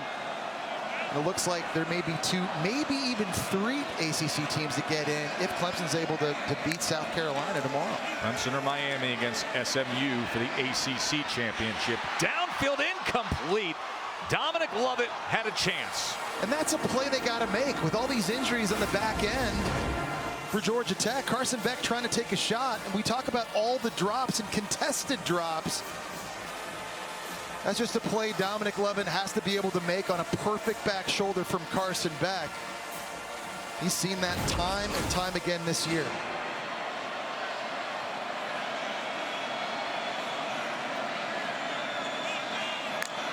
Third down and 4.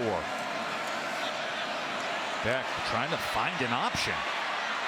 Georgia Tech defense swarming, and it's incomplete. It was short of Arian Smith. One thing I thought Carson Beck had been doing a better job of in recent weeks is when things weren't open downfield, just trusting his own athleticism to take off and take matters into your own hands to get the first down. He's got that kind of ability as a runner, and you see some frustration now on the sideline between Carson Beck. That's a team leader, Tate Ratledge, your right guard, trying to pick his quarterback up. But the drops and the inconsistencies and the fumbles, all the things that have gone wrong for this offense, starting now to take its toll. You have halftime to talk it over to set a tone on that opening drive, and instead it's the 3rd 3 and out of the evening for the Dogs as they scatter away from this Brett Thorson punt. And it takes a roll inside the 15-yard line. We got to be impressed with Haynes King, how tough he's been in this one, knowing he's probably not 100% since that injury against UNC. They've called on him time and time again to run the football. Tough running in between the tackles. Even when things weren't perfect, he's getting the snap early, and no one's really out there blocking for him. He's making positive things happen. We've seen him get involved blocking as well. This play was simply unbelievable. His ability to keep his balance. And then how about the stretch by Haynes after the catch for the score? Been very efficient, Joe. He's kept the offense on schedule. He hasn't turned it over. He hasn't been making bad decisions. That's got to continue for Georgia Tech. He's going to run the ball to start this second half. Goes for maybe a yard and a half. So he gets hurt, Jesse, against North Carolina on October 12th, shoulder injury. And then the big upset of Miami, he ran the ball 20 times for nearly 100 yards, came up big with it. And they're doing it again here, Joe. That's the strategy, obviously, is to run the ball, keep the time of possession on your side. But give Georgia's defense credit there, Joe, because we haven't seen that happen in a long time. Winning first down. And now putting Haynes King in this offense behind the sticks a little bit in a more predictable passing situation. 2nd and 9. He set up the screen as he goes to Singleton. And he gets out to the 16-yard line. You absolutely have to be able to get off the field right now if you're Georgia on defense here. Forcing a 3 and out would be massive for their confidence and the momentum. There's a substitution by Georgia defensively. Damon Wilson, true sophomore number 10 on the field, one of their best pass rushers. We talked about Jalen Walker, Michael Williams, all these guys up front for Georgia. Somebody has got to be able to win and get home. Can they do it on 3rd and 5? Here's King. Incomplete. Georgia defense does their job. Malachi Starks in coverage, right blanket coverage behind the intended receiver. that time. And Georgia defense trying to pin their ears back. That time lining everybody up in a gap, a little bit of a stump, but just better coverage on the back end for the Bulldogs. Malachi Starks, to me, is the best player on this Georgia roster. You simply can't cover any better than that. Now the Irishman from Castle Island, County Kerry, Ireland, David Shanahan, on to punt for the first time tonight as Anthony Evans is back deep for Georgia. Oh, and he muffs it! He muffs it! And Georgia able to recover it. But it has been a sloppy evening, hasn't it? No, it really, really has. That time, Anthony Evans trying to come up, field that punt. A.J. Bolden able to recover. See right there, some contact. He's never even had it in his hands. And very, very fortunate that stays with Georgia.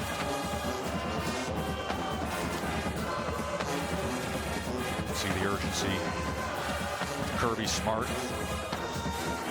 And this was him saying, we need another man out there. Yeah, that time Dwight Phillips was late getting on the field.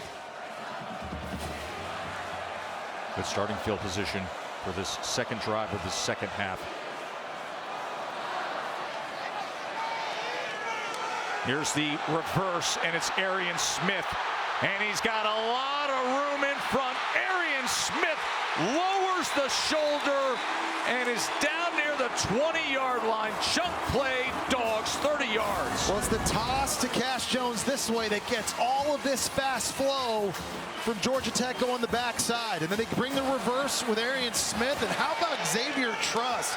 6'7", 320-pound right tackle. Look at big fella, 73. Just out there in space trying to get a block. Arian Smith finishes the run. 30 yards on the reverse. Beck. Short of London Humphreys. Well, Carson Beck is trying to stay aggressive, and he's trying to take shots down the field. We've seen him now with a couple back shoulder throws. Trying to put it on at a perfect position away from the defender. But I like Carson Beck's attitude here. He's not getting gun shy. He's still out there trying to take opportunities and give his guys a chance against this secondary that is down multiple cornerbacks.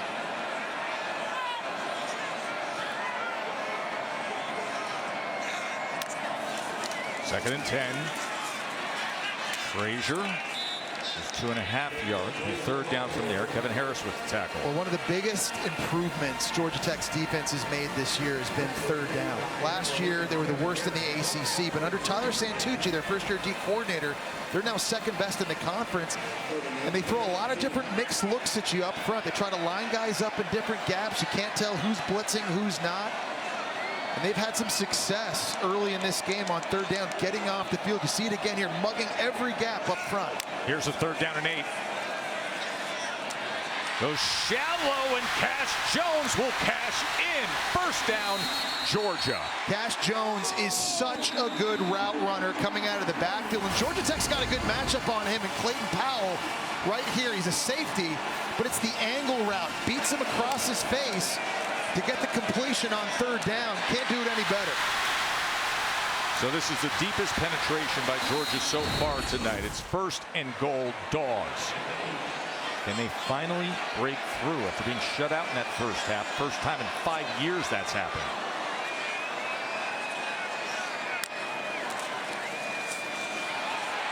Frazier inside the 5, driving towards that goal line, and only marked just short.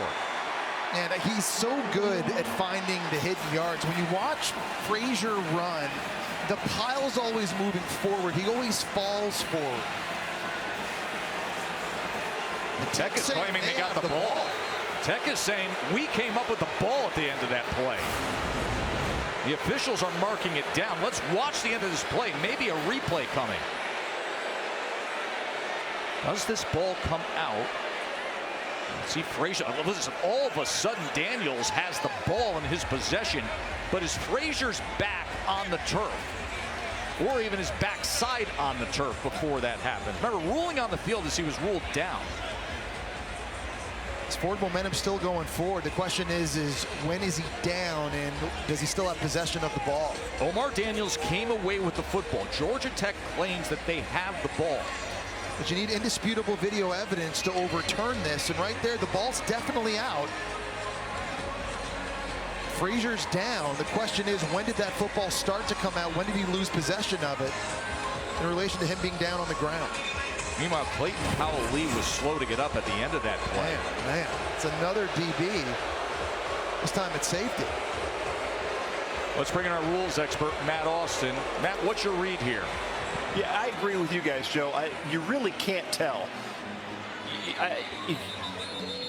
Like you said, Georgia Tech player ends up with the ball, but when does he lose possession? I haven't seen a shot that definitely shows the Play is under further review. Matt, please continue.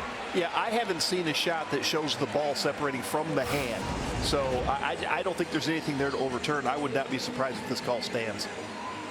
It's tough. Listen, there's so much traffic there. You can see that Omar Daniels comes up with the football. What we don't know for fact is the backside of Nate Frazier. Where is the ball when that hits the grass? Yeah, I don't know how you have any conclusive video evidence there to overturn the call that he was down. See the ball coming out there, and it ends up clearly in the possession of Georgia Tech. The ruling on the field is that Frazier was down and that it's Georgia football at the 2-yard line.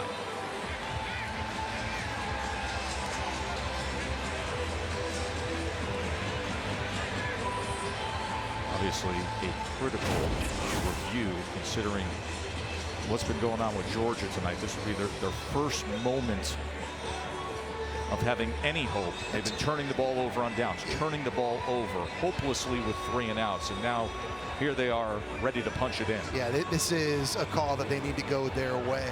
They need to punch this thing in for a touchdown and see some of this momentum and get this home field advantage in this crowd here at Dooley Field at Sanford Stadium back up and roaring on their side. A crowd that was booing after the first possession of this second half with 3 and out.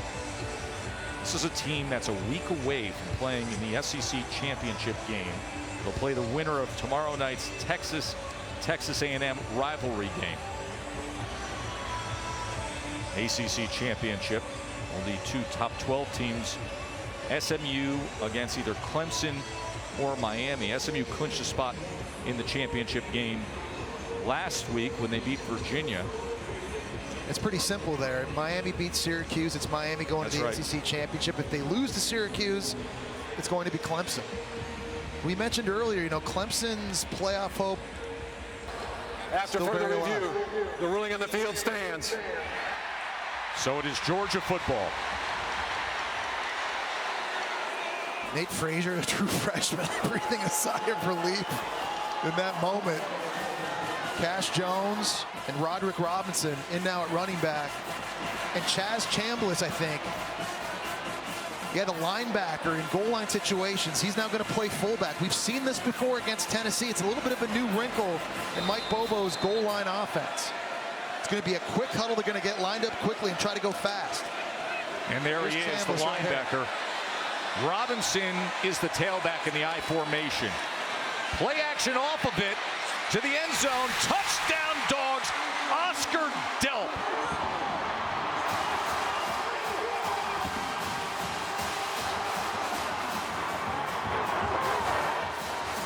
And that's a great wrinkle by Mike Bobo calling plays, because the only time this year they've had Chambliss in at fullback, they ran the football, so they're faking it this way, and it's Oscar Delp who's going to fight his way out here on the corner route and score. It's a nice job of Carson Beck just holding on to the very last possible second, and that's the answer the Bulldogs needed. And they're going for 2, Joe. Go for Dose, brought to you by Dos Equis. Of course, many coaches will look at the big deficit. The analytics will say, hey, listen, grab the 8 if you can. That's what Kirby Smart is going to do here. Going for 2 as they finally get on the scoreboard. Beck swinging it around to Lovett, and Lovett is denied. Flags come down. We will check on that. Lovett came up with the flag and returned it to the official. Really nice job that time at Georgia Tech staying home and not biting on the motion and all the movement right after the snap. Illegal motion, offense, number 6. Penalties declined. The try is no good. But finally, Georgia scores. Beck to Oscar Delp. 17-6 now. Clean, old-fashioned hate. 3 SEC games on ABC tomorrow. Tennessee Vandy, the Iron Bowl, and then Texas and Texas A&M are back. You called them last time they played. Yeah, I did. That is one of my favorite college football rivalries. I was so sad when Texas A&M went to the SEC and we lost that game. But now that we have it back, can't wait for fans at home to get reintroduced to that again. The atmosphere is going to be unbelievable. Of course, the winner will play Georgia in the SEC champ. That's a live ball, so Singleton forced to field it. And the kickoff coverage by Georgia was right on top of him.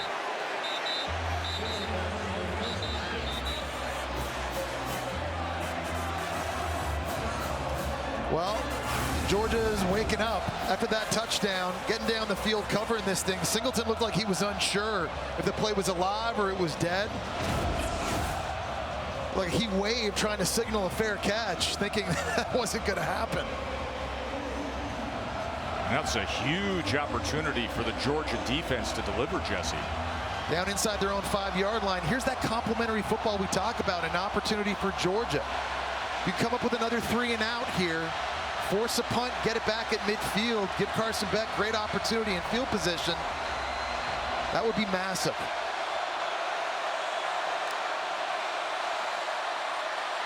King, as he gets it out to the 9-yard line, a flag is down.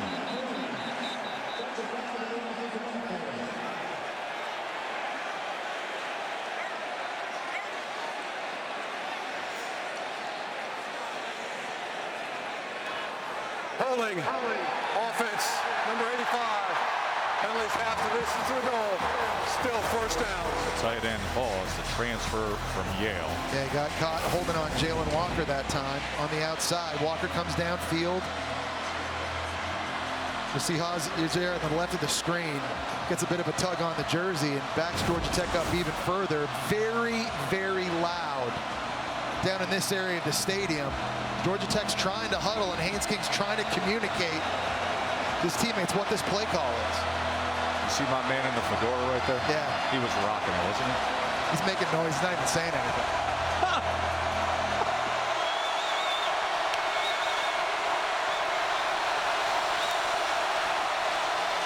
Here's King from the end zone, a strike, and look at this as Isaiah Canyon gives Georgia Tech plenty of breathing room and more. Well, Georgia's expecting runs, so when this play fake happens, everybody plays downhill. The slant comes in right behind it. It's another really good decision on an RPO by Haynes King and an accurate throw out in front of his receiver, true freshman Isaiah Canyon at 6'4". Nice frame to throw that slant into. That's now 5 plays over 20 yards for Georgia Tech tonight. What a big moment from Haynes King. They go with the jet motion with Singleton, who turns the corner and shows you the speed. Katie. Well, Tess, Brent Key said at halftime he's really pleased with Haynes King's play tonight. He said he's the toughest kid I know, and he's proving that to everyone else. He elevates the play of everyone around him, but Key was still very irritated by leaving points on the field and not capitalizing in the red zone. He wants to get back to that here in the second half, guys. See the numbers on Haynes tonight. Big play moments ago, just to get out of trouble.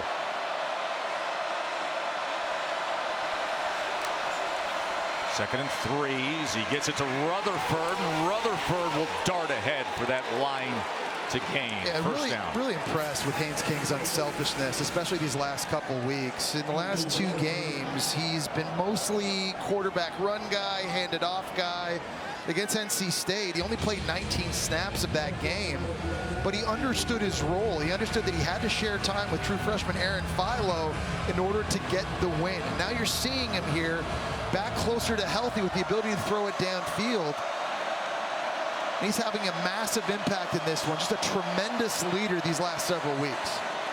First down, he's going to pull it, and he's going to go underneath to the tight end, Hawes. That had a little bit of everything in that RPO, didn't it? Yeah, it does. And the handoff again to Hayes, it just sort of freezes all those linebackers in the middle of the field for Georgia, including C.J. Allen that time, and that allows Haas to get outside into the flat. You know, that play, that fake handoff tight end flat, that's becoming seemingly everybody's favorite play on offense now in college football.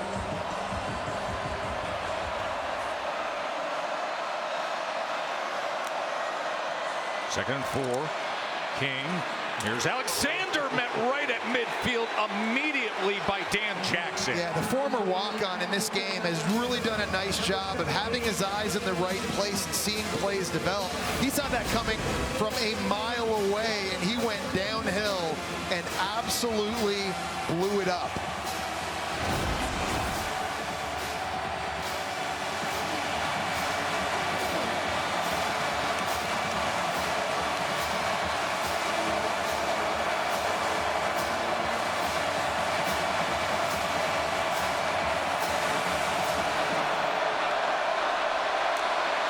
Third and 4.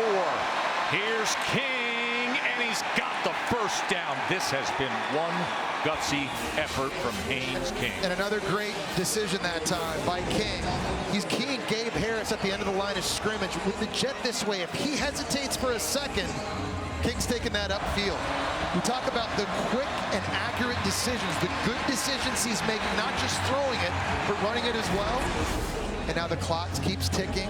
They stay on the field. And remember where this drive started from. Yeah. And then the penalty that backed them up even more. It was the big throw to Canyon that got them some space. And here they are now in Georgia territory.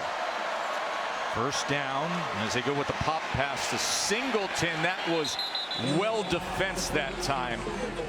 Yeah, there's so much volume to get ready for if you're Georgia's defense. I'm impressed. I mean, when you're playing Georgia Tech, you've got zone, you've got all the pulling linemen, all the quarterback runs we've seen. These receivers get involved in the running play. So much Buster Faulkner throws at you right there. And remember, this is a short week for Georgia. They've only had 6 days to prepare for this. Tremendous stress on a defense just to get ready for all the different things you're going to see in the run. Second down and 11 after that good defensive play by Chambliss. King backed up as he's being pursued and then just throws it away at the last second. Man, he kind of ran away from Jalen Walker there, too. It's funny, I was talking to Chris Wenke on the field, his quarterback coach, before the game. He said, listen, he doesn't look like he's running fast all the time. That guy can scoot. He could motor. And Jalen Walker, one of the best athletes in the entire country. Just go back and watch the game against Texas. And that time, Haynes King was able to keep his distance away and did the really smart thing, just throwing that ball away. Now 3rd and 11.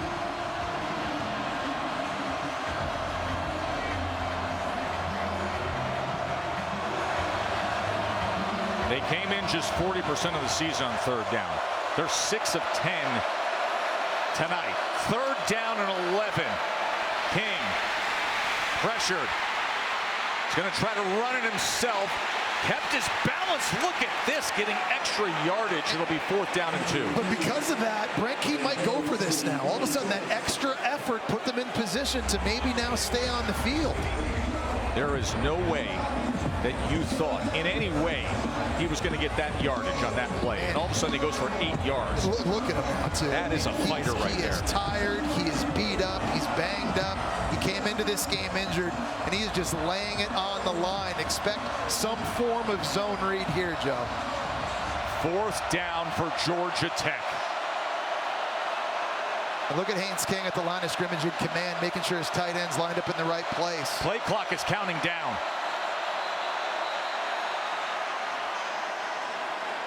And a timeout is going to have to be used. Georgia Tech is facing a 4th down in this heated in-state rivalry game when we return to Athens. The SEC on ABC, presented by Target, is brought to you by Fairfield by Marriott. Enjoy the home field advantage at Fairfield. And the all-new Sonic Queso Smashers. Live free, eat Sonic. Georgia Tech quarterback Haynes King has given everything of himself tonight. 15 rushes. And his jersey shows he's got some blood coming from his left knee. And now this Georgia Tech team, Jesse, facing a 4th and 3. Yeah, and we've seen in situations like this, putting it in Haynes King hands from a zone read perspective, trusting him to make the right decision. If he doesn't hand it off, going and get it himself. 4th down and 3. Can he get there? Yes. Haynes King does it again. Chain mover. That time they're faking the pitch to Jamal Haynes, and they're just buying some time to pull the left guard, get the tight end around to the extra body in the point of attack. And we talk about Haynes King and the strong running style, just always falling forward, getting push. And just like when they played Miami, staying on the field, bleeding the clock, really constricting this game, it's worked all night long. Great job by the true freshman Harrison Moore on the block there. Jamal Haynes, he goes ahead for just a yard and a half. By the way, let's talk about how this game began, because Jamal Haynes seemingly looked like he was wrapped up for about a 2-yard gain and just kept busting loose and went for 44 yards. It set a tone. Good point. We're talking a lot about Haynes King and the plays he's making, but how about Jamal Haynes as well? Not just that first run, but what about on the touchdown catch at the end of the first half, stretching it out over the pylon? They've had multiple guys making tremendous individual efforts. No doubt came into this game confident, motivated. They're playing like it.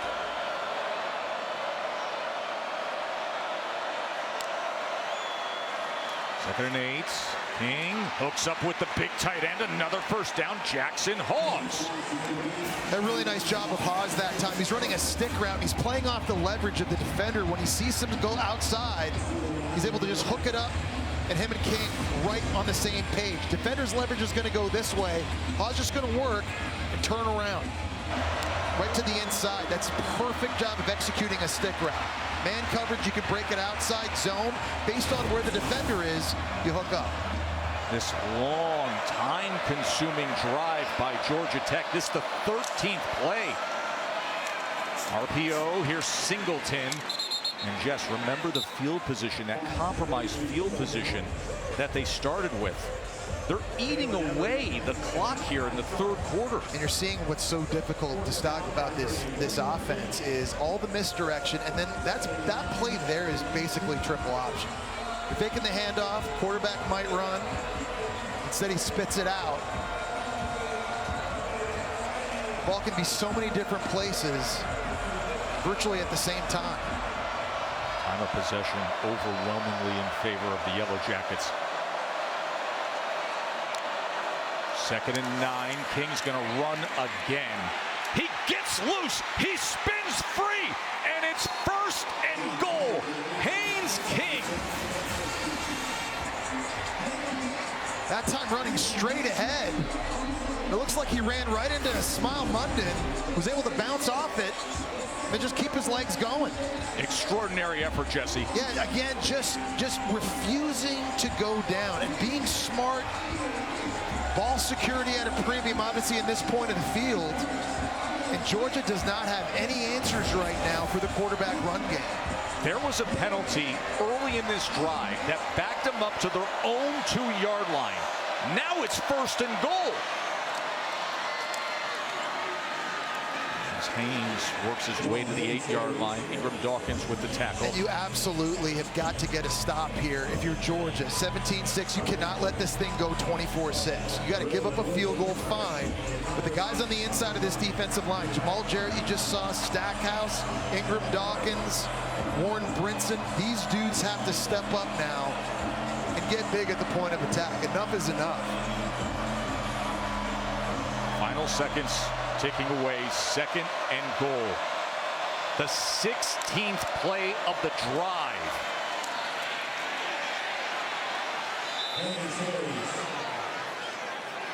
Unbelievable march down the field. Remember, they were backed up to their own 2-yard line. When we start the 4th quarter, they're going to be knocking on the door of a score. The SEC on ABC, presented by Target, returns after this message and a word from our ABC stations.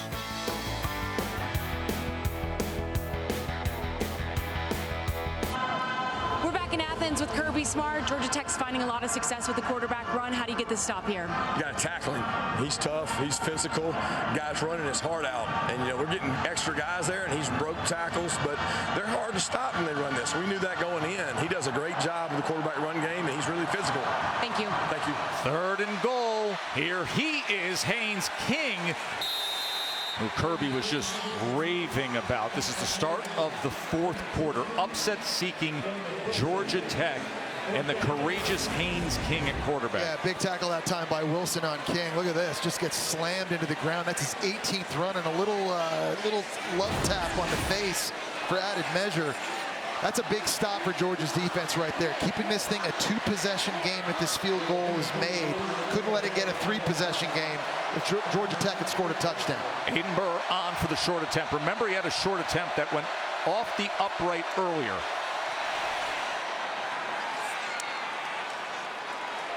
And he puts this through, but even a little bit of drama there. Yeah, with the hold. With the hold, because David Shanahan, the Irish punter, had a major correction with the snap, and you see nearly bobbled it, but able to get it through was Aiden Burr. And with that, it's a 2-touchdown lead for Georgia Tech.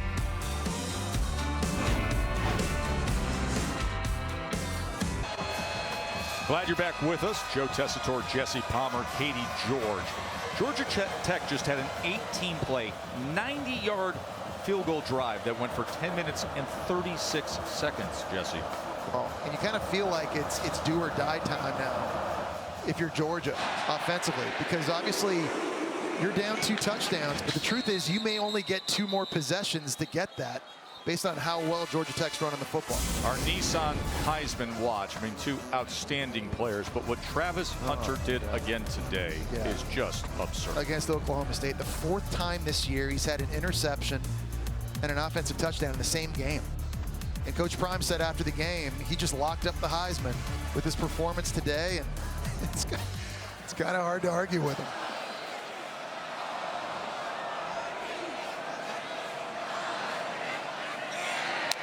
A 14-point deficit for the number 7 team in the country. Nate Frazier with a good first down run for Georgia. And no negative plays now if you're Georgia, and no more drops, and no more turnovers, and no more miscues.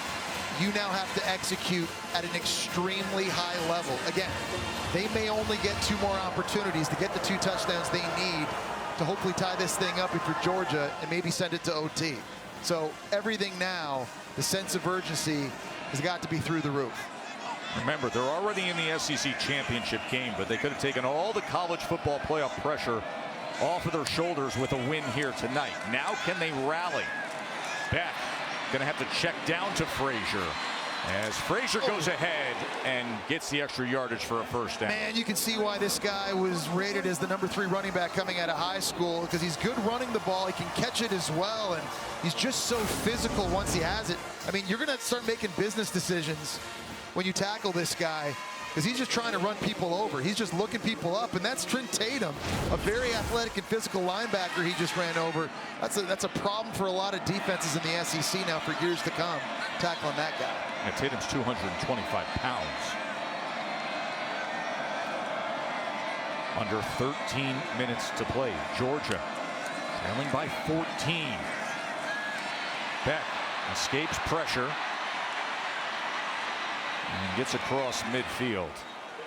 Butler with the tackle. That's what Carson Beck has to do more of right here, because they're slanting on the inside and they're dropping guys out, and there's a massive lane right here for him to just take off and go. And while you're going to want to stay in the pocket and think about hitting a big shot downfield, sometimes just take the profit and take what the defense gives you. You've been doing a better job of that in recent weeks and did a nice job there. I'm sure there are some looking at that clock saying, do they need to have more tempo, more urgency, especially knowing what Georgia Tech has done with the ball all night long, coming up on 12 minutes to play, trailing by 2 touchdowns. Frazier tackled for a loss. And that was Jordan Vandenberg. And that's a bad decision in the zone read game. You've seen Haynes King making good ones. When he crashes on this, Carson Beck's got to keep it and run outside. Vandenberg wins with the swim at the point of attack. The Penn State transfer making a negative play. We just talked about Georgia couldn't afford it. Brent Key has got to love what he's seen, especially from his front on the defensive side of the ball. They've been physical. 3rd down and 8. Georgia Tech showing A-gap pressure, and they come with it. Beck on 3rd and 8. Checks down to Delp. Delp, first down, Bulldogs. Well, that's a big blitz by Georgia Tech coming right up the middle, and Oscar Delp just kind of lines up here, and he's just going to kind of float out outside, and there's nobody there for Georgia Tech's defense. There's a little pump fake from Carson Beck, but they don't cover the underneath guy, and he made a good quick decision. Robinson pushed back. That is Jordan Vandenberg again. I gotta say, they've gotten so much better, Joe. Georgia Tech stopping the run. You're seeing Vandenberg here with another huge play, but last year this was the 3rd worst run defense in the entire country. Tyler Santucci comes in as their DC, and there's so much more sound. D linemen staying in their gaps, linebackers fitting the run, DBs filling quickly, everybody where they're supposed to be. And here they are all of a sudden, 100 yards less per game, giving up rushing. It's phenomenal. 2nd down, Beck. Gets it complete in stride. It's love it. And that was a good job of getting through the progression very, very quickly. He wanted to throw that out wide to Oscar Delp, running a wheel route from the tight end spot. It wasn't open. So you get your eyes back to the middle of the field quickly, and there's an accurate throw, allowing him an opportunity to make the catch and try to turn it upfield.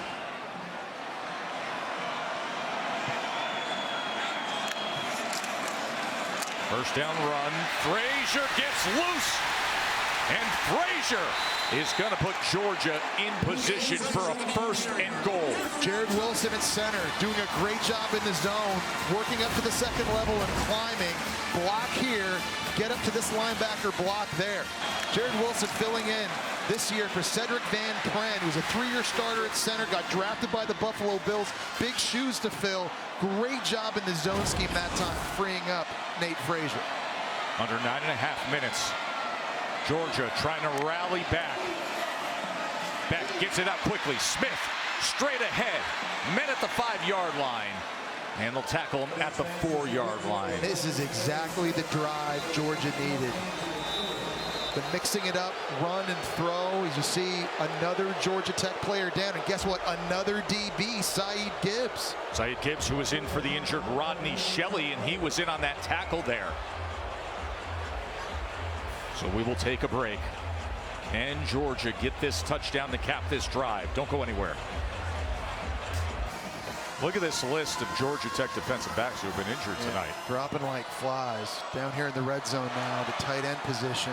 These athletes, big weapons. 2nd and goal. Beck to the end zone. Incomplete.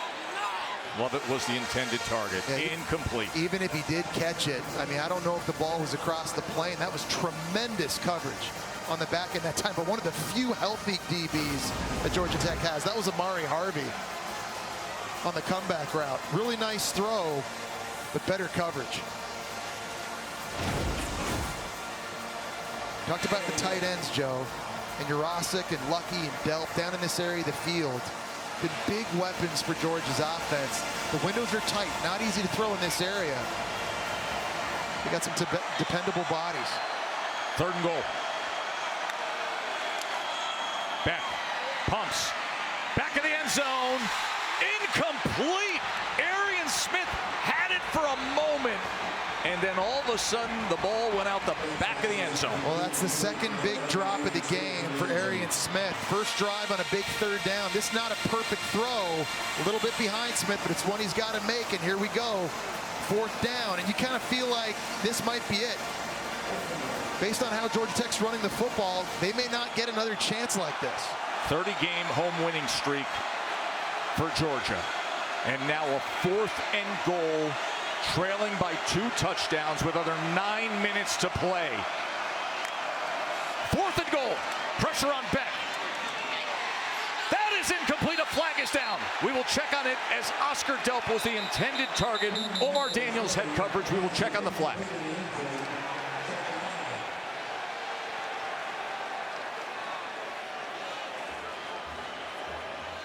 Well, we talked about the tight end group. Pass interference. Defense, number 21. The foul took place in the end zone line and ball placed in the 2-yard line. First down. I love that play call by Mike Bobo. Going to your athletic tight end and Delp. He's coming in motion. He's running a slant right in front of the Kansas State transfer, Daniels. And too much contact forces the defensive pass interference and new life for Georgia. Brent Key trying to say the ball was tipped. If the ball was tipped, then the PI can't happen. I don't know if it was the D line, but maybe the linebacker that time was the one who tipped it. First and goal, Georgia. Beck, play action. Humphreys trying to dive ahead, and they're going to spot him down, let's see, at about the 1-yard line. Well, that was a tremendous effort that time to get out and make that tackle, and it was Omar Daniels who just got called for defensive pass interference. Georgia going fast. Quick to the line, second and goal. Frazier straight ahead. Touchdown, Georgia.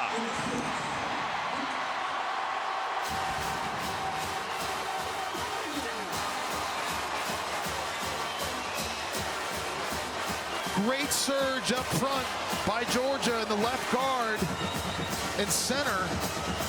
Working that time against Thomas Gore, defensive tackle. They got great push.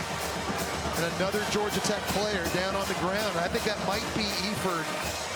He's their leading tackler. Yeah, he is the heart and soul of that defense. Remember, he had the 4th down tackle for a turnover on downs earlier tonight.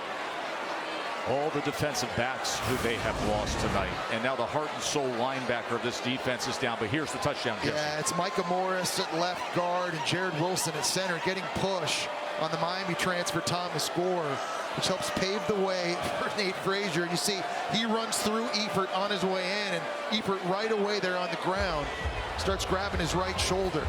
Is a tough dude to tackle, and you pay for it every time you try. This game is being played. You say tough. This game is being played that way. There is an intensity to this game tonight of guys extending themselves, and you just saw it now with the offense of Georgia as well as what's been all night long, the defense of Georgia Tech, and now this extra point from Peyton Woodrum, so critical. Well, they call it clean old-fashioned hate, right? Mm-hmm. And it just feels like a throwback game. It does.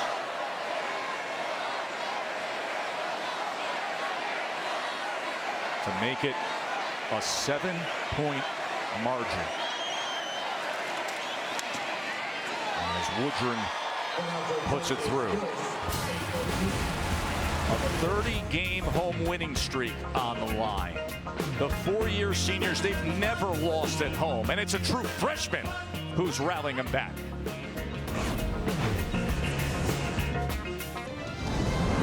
The SEC on ABC is presented by Target. Happier holidays from Target. And in part by Taco Bell. Download the Taco Bell app and vote for the Live Más Student Section of the Year. What a night here in Athens. Joe Tessitore, Jesse Palmer, Katie George with you. Georgia Tech jumped out 17-0, and now Georgia has pulled within 7. Those are the 3 SEC games coming your way tomorrow on ABC. Number 3, Texas. Number 15, Texas A&M. The winner will play Georgia in the SEC championship game. And if Georgia can't pull this out and come back and beat Georgia Tech, the entire season will be on the line in Atlanta for the Dogs. Jesse, the last time Georgia Tech's offense was on the field, they went 18 plays in 10.5 minutes. And they started way down in their own end. This was the big play to give them some space, a slant throw on the RPO to the true freshman Canyon. And we saw, again, tough running on 3rd down by Haynes King. Here, breaking tackles, continuing to push forward into the red zone. They didn't get the touchdown. They were able to take a lot of time off the clock, put 3 points up on the board. And now the big question, can they do it again? Can Georgia's defense get off the field and get it back to Carson Beck? Here's Jamal Haynes. That's a good start on 1st down, and the flag comes in at the end with the tackle you just saw. That's going to be a horse collar outside on Munden. That's going to tack on an extra 15. first play is going to end up becoming an explosive one. Personal foul, horse collar, defense, number 2, 15-yard penalty added to the end of the run. Automatic, first down.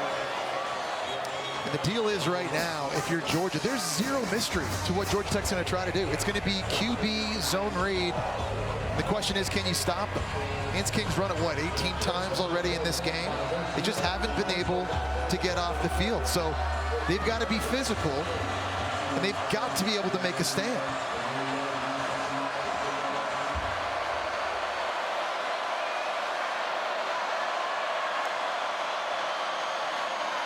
Haynes King patiently looking, and he's past midfield just like that. Under 8 minutes to play. It's been amazing to watch the cat and mouse game between Buster Faulkner right there on the left, the offensive coordinator, who served on Kirby Smart's staff for 3 years, quality control, when they won 2 national championships. And certainly Buster Faulkner knows the defensive philosophy and the schemes that Kirby Smart uses.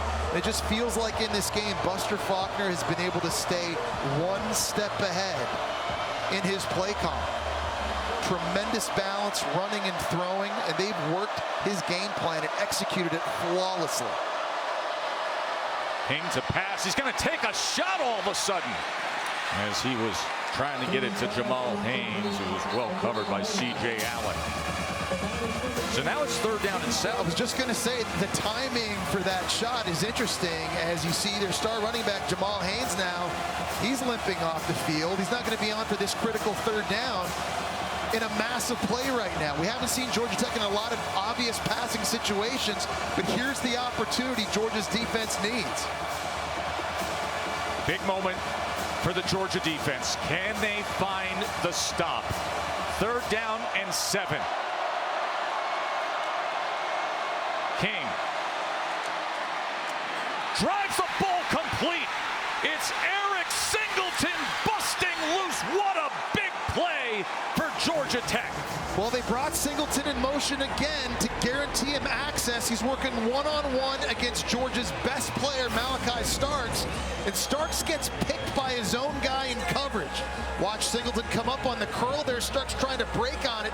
He ran into Daniel Harris, and that freed up space for Singleton to get extra yards after the catch. All these big moments from Haynes King. That one, 33 yards, and the clock is counting down under 6.5 minutes, looking for a major upset. Giving number 7 Georgia everything. Alexander now gets free. That's a great job by Georgia Tech's offensive line, pulling and picking up the blitz. That time, Keelan Rutledge from the right guard position is going to pull out here, get Jalen Walker. And they're able to see all this and find this. Coming up the middle like that, just a great job in communication, understanding the assignments. Really impressed with how Georgia Tech has played in the trenches on both sides of the ball. And how about this response after Georgia's touchdown drive to pull within 7? 2nd and 5. King to run it with a big block straight ahead. Haynes King, touchdown. Corey Robinson, the left tackle, paved the way for the gutsy Haynes King. Well, it was Fusel at left guard getting the first pull block and seal, and then it was Robinson coming around outside him. Look at this perfect block here. Here comes Robinson outside, creating a lane for King. Cannot say enough about how well this offensive line has played against a physical Georgia defense with tons of NFL talent. They have dominated them in the trenches. The extra point by Aiden Burr is up and good. And just like that, they push it back to a 2-touchdown lead. 30-game home winning streak for Georgia, but the in-state rivals are ready to celebrate if they can get through the next 5.5 minutes.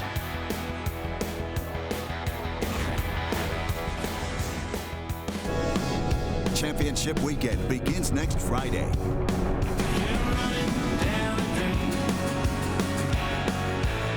ACC championship will be SMU against either Miami or Clemson. See what Miami does tomorrow against Syracuse.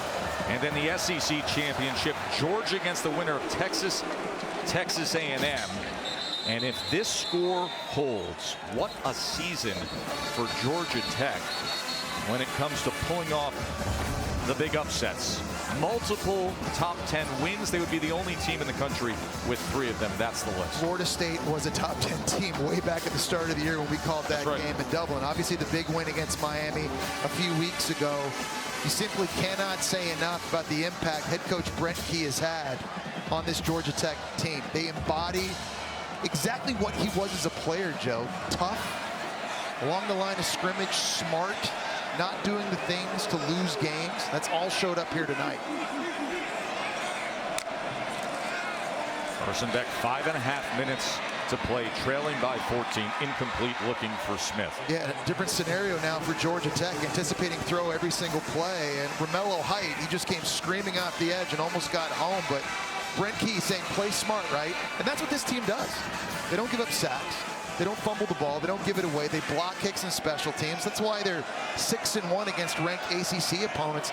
And this would be probably the biggest win he's had, maybe even bigger than the one against Miami, his first 2 full seasons as head coach. Well, considering the rivalry, Roderick Robinson takes it ahead, and he's out to the 46. And what this means in this state, and to him personally as well. Yeah, and you got to give Brent Key a lot of credit, too, for deciding to go with Haynes King at quarterback. Look at his record there against ranked opponents in the ACC. It's remarkable.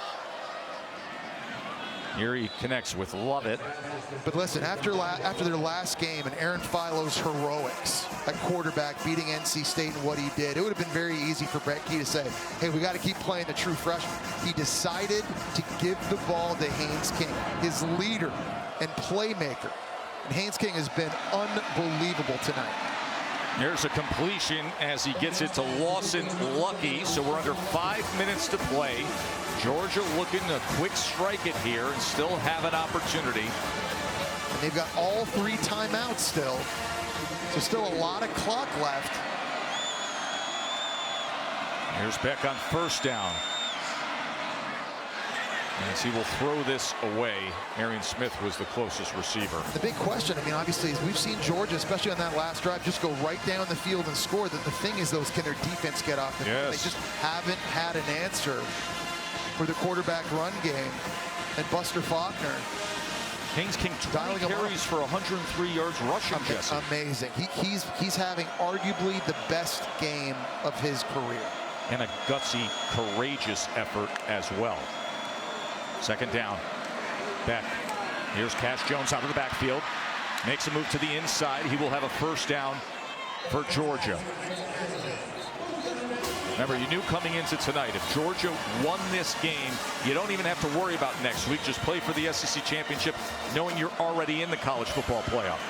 But now the pressure, if they don't pull this off, here's Humphreys darting ahead, where it all comes down to next week.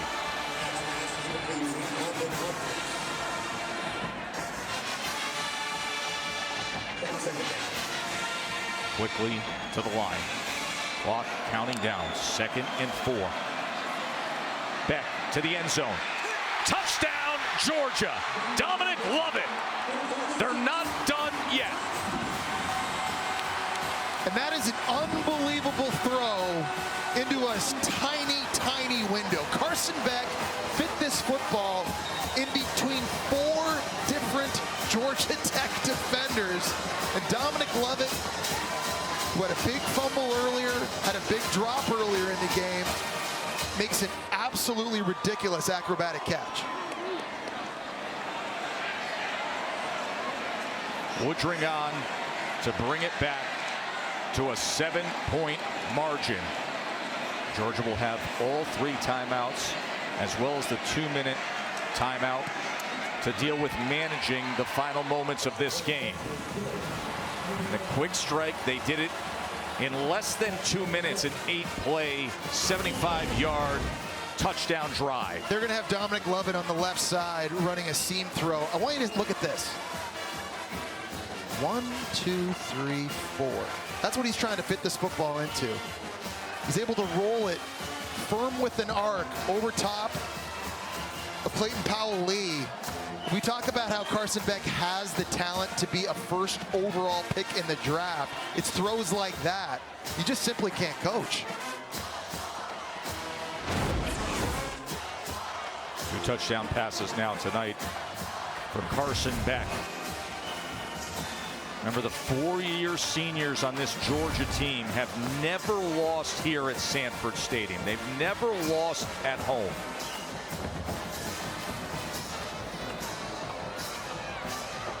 Their first 6 drives, they didn't score a point. Their last 3 drives, 20 points. And that streak on the line. Georgia has a 30-game home winning streak. Here's Singleton on the return. Singleton tried to reverse course for a moment before he is corralled just beyond the 20-yard line. The next college football playoff top 25 rankings comes to you Tuesday, 7 Eastern on ESPN. Before we get to the championship games, Georgia number 7 right now. But Jesse, there are scenarios you could dream up right now where it's like worst case scenario for the SEC if Georgia Tech wins. Yeah, I mean, we were talking a couple weeks ago about 4 SEC teams getting in, but if Texas beats Texas A&M, Georgia loses tonight, Texas beats Georgia in Atlanta next week. If Vanderbilt were to beat Tennessee, you might only get 1 SEC team. Could you imagine? In the dance. But can Haynes King close this out? Tap pass Singleton, and the officials are waving it dead before the snap. Yeah, there's some movement on the right side of that offensive line. Before the snap, false start, offense, number 54, 5-yard penalty. First You down. know the way these things go when you get behind on a first down with a penalty. Jordan Williams making his 52nd start for Georgia Tech. That's the most in school history. With this crowd noise now coming back alive, it's very, very difficult to hear the snap count. And you just feel like there's so much pressure on this Georgia offense right now. First and 15 after the penalty. It's only the 3rd Tech penalty tonight for 9 total yards. They've played mostly clean. Haynes King is going to give it to Singleton. Singleton struggles to get back to the line of scrimmage. Maybe gets a yard out of it. C.J. Allen with the tackle. Big opportunity for the Georgia defense here. And you know Georgia Tech, they're going to try to take this play clock down as close to 0 as they can. And Kirby Smart would love to get the 3 and out. Keep all timeouts in his back pocket. As a lot of Georgia fans that were leaving are all of a sudden now, you know, saying, whoa, wait. Let me get back to my seat. This thing may not be quite done yet. It is getting loud here. Between the hedges. Can the Dogs find a little defense late? 2nd and 13. Haynes King to pass.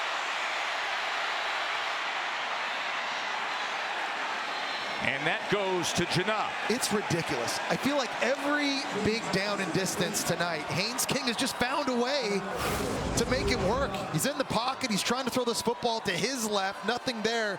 Janah spotting up over the middle of the ball, and then on the scramble drill, works to get open, mirroring his quarterback, working to the right, comes up with the catch, and now makes it 3rd and 1. 3rd down and 1. 3 timeouts for Georgia plus the 2-minute timeout. But can Georgia Tech convert? King on his own. Where are they going to mark this? His forward progress looks like he got it. Georgia comes away with the football. Georgia comes away with the football, and they got it. Dan Jackson has the football. Dan Jackson hit Haynes King. The ball was on the ground. Nazir Stackhouse was standing right over top of it. He wasn't even aware. And it was Chaz Chambliss that jumped on the ball. Watch this. How did this happen? Ball comes out. Dan Jackson makes the hit. Watch it come out and just lay on the ground. Number 78 to the left, Stackhouse. He doesn't even see it there. It was Chaz Chambliss getting up off the ground that spotted it and jumped on it. Haynes King has been so good all game long. The biggest play in the game. Man. Big play, Dan Jackson. 2-minute timeout. High drama here in Athens.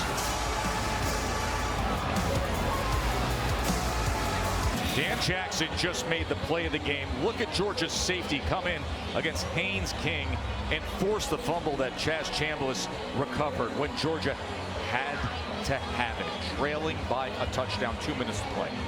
The former walk-on comes up big for his defense. He's really played well this entire game, playing downhill, making stops, giving Carson Beck now another opportunity. Nothing covered by Georgia has been confirmed. Nothing was going Georgia's way in the first half. You know what they say, Joe? Good teams find ways to win games, and Georgia's just found a way to keep this thing tight, to respond, and all you can ask for is an opportunity, and they've got an incredible one here. They were down 17-zip. They were down 27-13 with 5.5 minutes to play in the game. And now they have the ball. They have the ball, trailing by only 7. By the way, they have put some time back on the clock.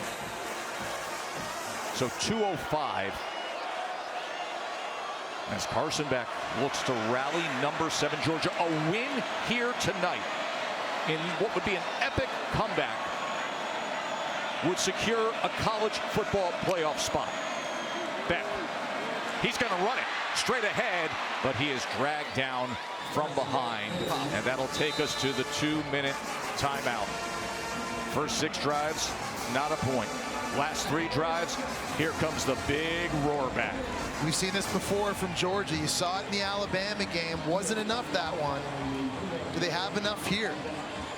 And again, all 3 timeouts in their back pocket. Plenty of time to talk this over, including this 2-minute timeout now, to really think about how they want to dissect this and attack. But their offense has been up and down the field these last 2 drives, Joe. They finally have found the rhythm they were looking for. They have won 6 straight in this series. They have a 30-game home winning streak. And Jesse, the seniors on this team, they've never lost a home game. They've never lost a home game. And now this. But see, that's part of what I think makes a team like Georgia special and unique, is when you have senior leadership and guys that have been in the big games, that played in won national championships. It's moments like this that you've got to be able to rely on a guy like that. Tate Ratledge, the bell cow, not just this offensive line or offense, of the entire team. Can they get this thing to overtime? Can Georgia pull it out? There's been such an unbelievable, spirited fight from the upset-seeking Yellow Jackets.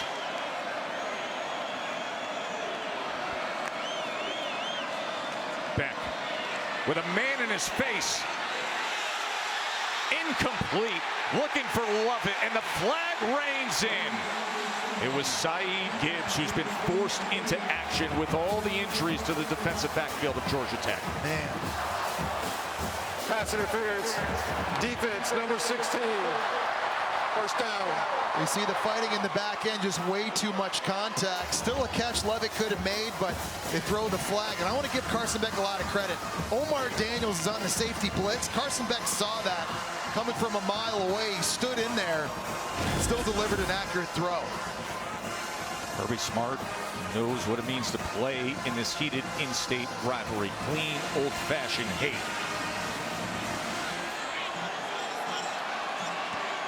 Ball on the 14-yard line.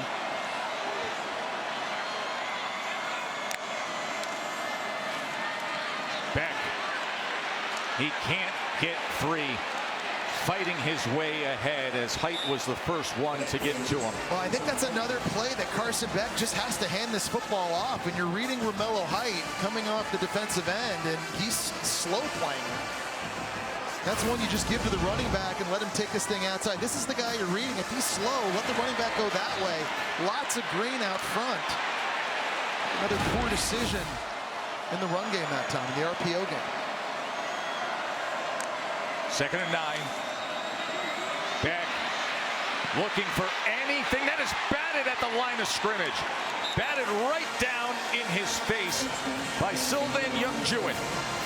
The 26-year-old, nice job batting that thing away. And now here's a question mark if you're Georgia Tech and Brent Key. What do you want to do in this 3rd and long situation? Do you want to play conservative and drop 8? or do you decide to get aggressive and see if you can force Carson Beck's hand a little bit and try to disrupt his rhythm? Big play call here for their defensive coordinator, Tyler Santucci. They're 4 of 10 on third down is Georgia tonight. Third down and 9.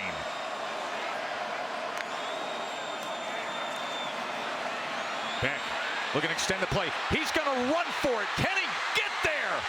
Diving effort right at the end, right at that line to gain. Pushed out by Thomas Gore. And it's a first down, Bulldogs. It's the right decision. Nothing open downfield right away. Carson Beck, I'm going to let my athleticism take this thing over again. Better athlete than people give him credit for. He's able to pick up a huge first down.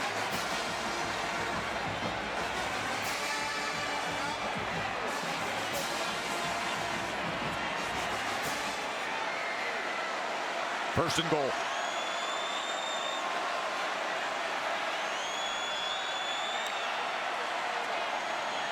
Beck to the end zone.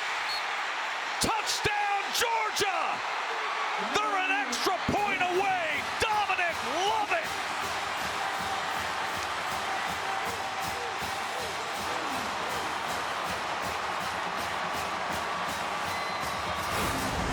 Fantastic play called by Mike Bobo here. They're working a pick play outside on a quick wheel from the slot to Dominic Lovett. Picture perfect back shoulder throw. There is no defense for a perfect pass. So well executed by Carson Beck and Dominic Lovett. Peyton Woodring has not missed an extra point this year. This to tie it.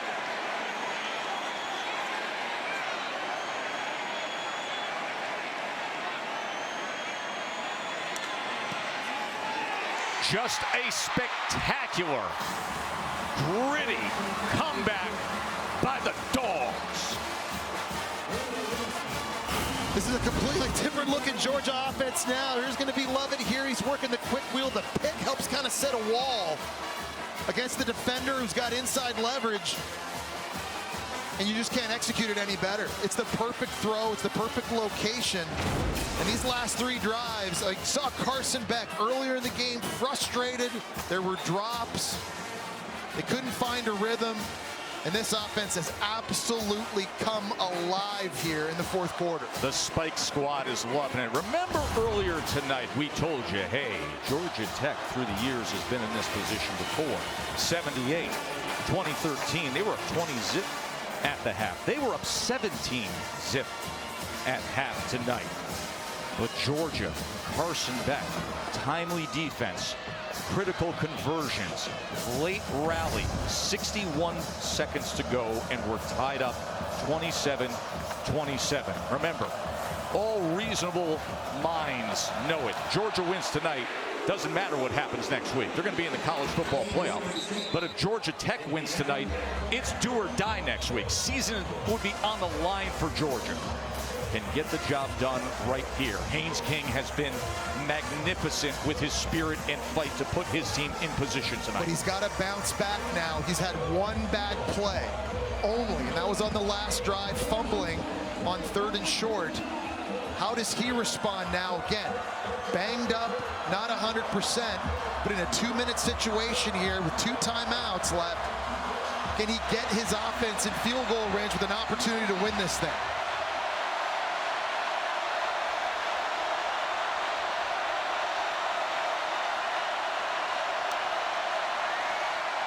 King just going to run it straight ahead and push back after a gain of about 2.5 yards by Nazir Stackhouse. Got to get up. You got to go fast now if you're Haynes King. He's slow getting off the ground. He has taken so much punishment here in this game, and it doesn't look like Georgia Tech's really rushing that fast. 2 timeouts. I'm surprised they're not going quicker and playing with more urgency.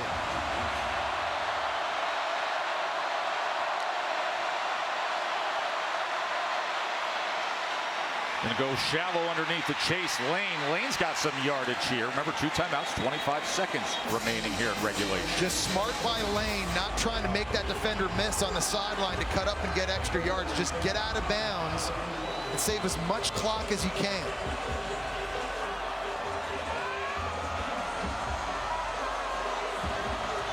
chilly night in Athens. But the Dogs have heated up with 14 points in just 2 minutes and 59 seconds to tie this game. And a timeout is going to be used by Georgia.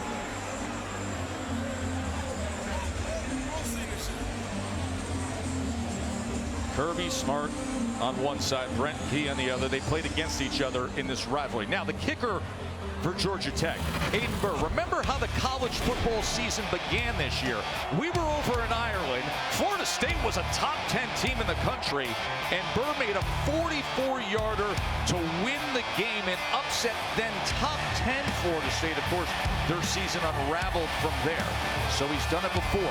Can he bookend the big drama kicks? First off, that game feels like that was about 7 I know. years ago. When you and I were sipping Guinness out there in Dublin, it's legendary. But I gotta say, this offense now probably about 20 yards away from getting in Aiden Burr's range. I think if you're Georgia Tech, you're thinking, if we can get this to Georgia's 35-yard line, we're giving our clutch kicker a big opportunity.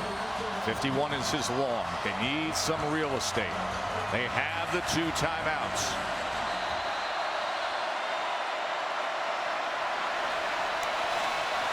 Here's Haynes King. They drop 8 into coverage. He goes underneath to the running back. Haynes' ball came out there at the end.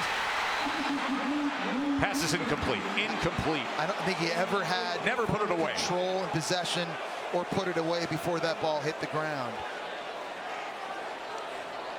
And honestly, I'm not sure that actually is not better for Georgia Tech. It was going to be a minimal gain, and if that was complete, I would have taken more time off the clock. That's close. You look at it super slow-mo like that, you start to wonder. 18 seconds remain. Still the 2 timeouts for Georgia Tech. Pressure on King. They pick it up. Ball is in the air and falls harmlessly to the ground. Man, C.J. Allen just completely blew Chad Alexander up. The running back was trying to pick up C.J. Allen on a blitz. The 235-pound linebacker ran right through him. Watch this. Boom. Pushes him off. It gets there to the ball to knock it incomplete.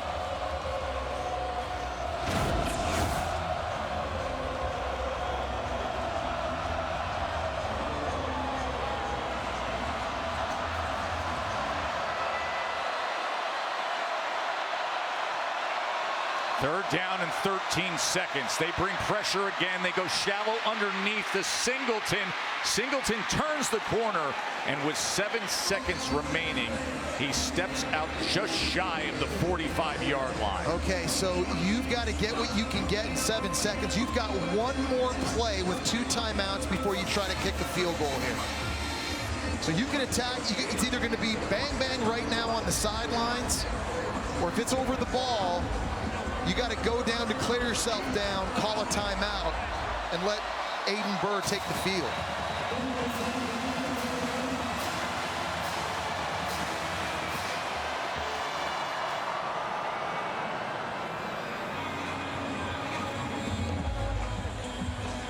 The timeout's going to be used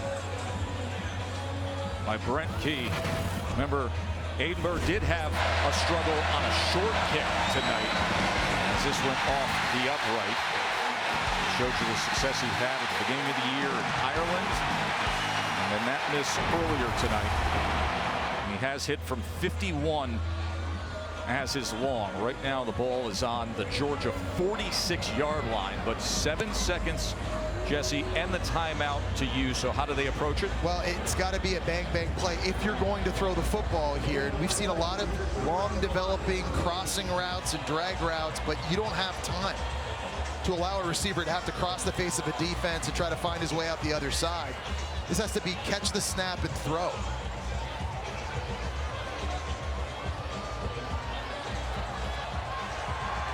Wow, they're going to actually potentially short now, make it a 4th down. And it was the officials who actually asked for the timeout, even though Brent Key was sitting there discussing it for a moment. So they are going to mark this short of that line to gain.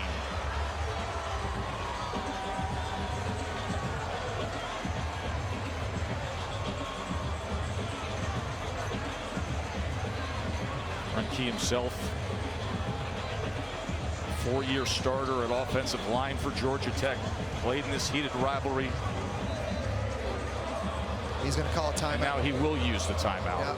It was just a point of measuring first with the officials' timeout, and then he can use his timeout. And it's the right time to use that, too. You don't have time left in this game to call 2 anyway, so you might as well take a few extra seconds and talk about how you want to approach this. Priority number 1 is get the first down, obviously, but whatever you do, it's got to be quick so that you can allow yourself enough time to try and kick a field goal. What a swing this is for Georgia potentially here. Remember, you win this game, you're 10-2, you're headed to the SEC championship. You're not going to be punished for what happens playing in the SEC championship game. 10-2, Georgia's in the college football playoff. You get a 3rd loss here tonight, it's all on the line next week against either Texas or Texas A&M. So much more pressure, but you got to love the way Kirby Smart's team has responded. Nothing was going their way on offense, on defense, or special teams in that first half, but they just kept fighting. They stayed resilient and figured it out enough to not put themselves in this position. Remember, they marked it short. 4th and 1, 7 seconds remain. The 1 timeout. Will they get the opportunity? And a timeout will be used by Kirby Smart and the Dogs. We're seeing the cat and mouse now. Kirby Smart wants to see what Georgia Tech's going to line up in, what the personnel is going to be. And they now have an opportunity to rethink their strategy defensively as well. This is just how you envision clean, old-fashioned hate coming down to the wire, don't you? A great rivalry in college football, the 118th meeting between these 2 teams. And then you think about the 2 programs, the King of the Hill, right? A team that's won national championships in recent years with Georgia.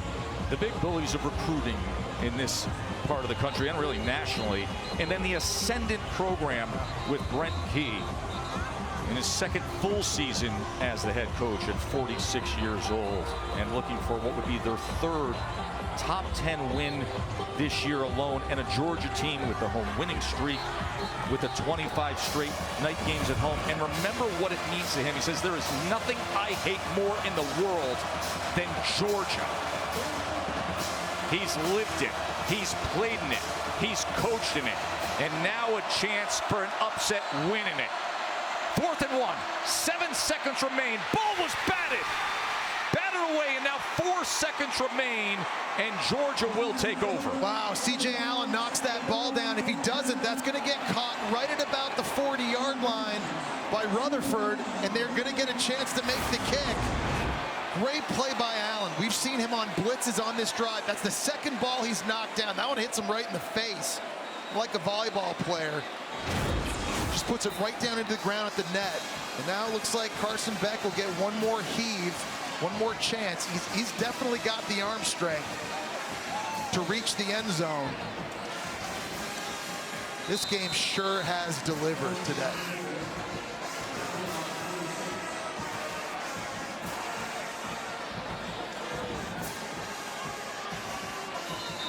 And a timeout is going to be used by Kirby Smart.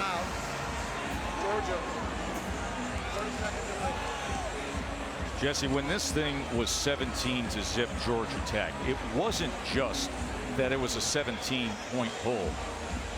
Georgia was finding absolutely nothing. They were sloppy. They couldn't find their rhythm offensively. They were hopeless. No, think about it.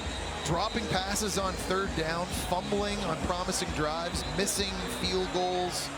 You name it, they were doing it. Defense couldn't get off the field. But in the 2nd half, the offense started to find a rhythm in critical moments, coming up with that massive forced fumble. Getting the ball out of Haynes King's hands on 3rd down. That was the play of the game. 2 drives ago, that was the play of the game. The hit by Dan Jackson, the recovery by Chaz Chambliss. That's the play of the game so far that gave Georgia new life.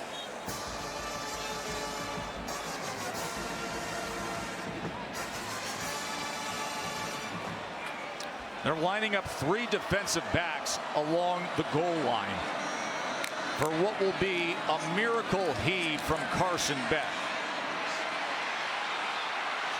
Ball is stripped out. That was Scott and Biggers caving in on Carson Beck.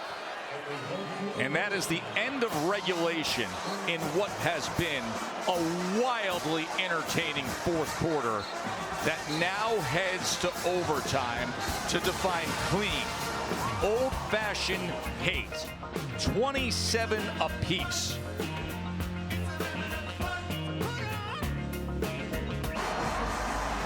You see Carson Beck getting ready for overtime. Georgia has rallied back. Number 7 team in the country, trying to land a spot in the college football playoff if they can beat their in-state rivals, Georgia Tech. Georgia Tech was up 17-zip. Georgia Tech was up by 2 touchdowns with 5.5 minutes to play. If we go to a third, alternating possession, whoever wins at that. Any questions? You're the visiting team. What's it? Again, head, tail. What is your call? Heads. Heads is the call. Heads is the call. Heads is the call. It is heads. It is heads. On defense. They want defense. Which way you want to go? Okay. Georgia will go this way. Georgia Tech will play defense. You know, there was some concern with Carson Beck after that last play of regulation, Katie. Yeah, Tess, Carson Beck has been visibly uncomfortable after getting hit on that Hail Mary attempt at the end of regulation. We've since seen him stretching his right arm. He's been holding his elbow, shaking it out. We've seen him grimace over here on the sideline, so there's definitely some discomfort there in his throwing arm as we head into overtime. Yeah, Katie, and he's played so well here in the second half. It was Micaiah Scott that got around Xavier Truss and hit him on that final play. And so here we go. Just the 4th overtime in series history, in a series that dates back to 1893. Georgia Tech with the edge. Georgia Tech winning the coin toss, opting to play defense first, and that's the strategy. You always want to know what you need when it's your turn to go on offense in the second possession. Of course, each team gets the ball at the 25-yard line with the attempt to score.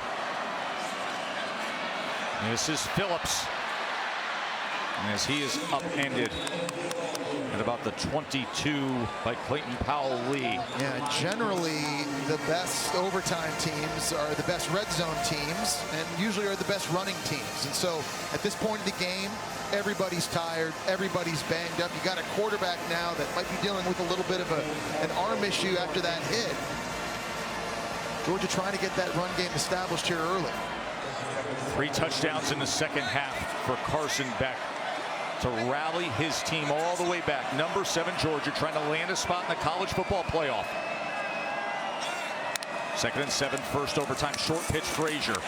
Frazier nearly slipped, and then he is tied up, wrapped around that ankle by Tatum. Yeah, Trent Tatum just fought right through Xavier Truss that time. They had Truss at 320 pounds pulling to the outside. And Trent Tatum literally ran right through the block. Watch this, right there. He ducks underneath it, stays on his feet, and makes a tremendous tackle. Cash Jones comes in at running back for 3rd down. He's a big weapon right here, Joe. If nothing's open deep down the field, find the check down. If Georgia Tech's not blitzing and Cash Jones can get out, he's a huge weapon here. 3rd down and 5, first overtime. Carson Beck with time. He goes underneath to him, and Cash Jones is able to haul it in for a 1st down, Georgia. Well, great job that time because Georgia Tech's not blitzing, and they look like they are. This is the guy who's going to be covering him on the option route to the outside. When Carson Beck sees him not blitz, now I've got my matchup by 1. And Cash Jones, to me, one of the best route-running running backs in the entire country. Really good job there executing on 3rd down. Jones will stay in the backfield, and the true freshman sensation, Nate Frazier. Little indicator motion there showing Carson Beck its zone coverage. Looks his way, pumps, now to the end zone, and into the end zone is Humphreys. Touchdown, Dogs!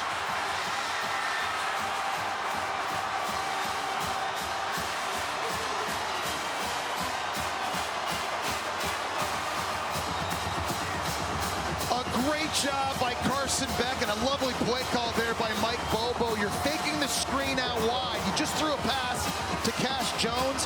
You pump fake that. You're just trying to freeze and hold some defenders Georgia Tech, and a line drive throw from Carson Beck to the Vandy transfer, London Humphreys. Peyton Woodring, the extra point. Georgia's first lead of the game comes in overtime number 1. You're faking this. You're trying to get some bite here to open up a space for Humphreys to work the wheel route. And that's what this is all about. Mike Bobo does such a good job of throwing things, setting things up, adding window dressing, adding some pump fakes. And this had to be a line drive. We talk about the first round arm talent by Carson Beck. That thing was a frozen rope. Whether his arm is okay or not, it looked pretty good on that last throw there.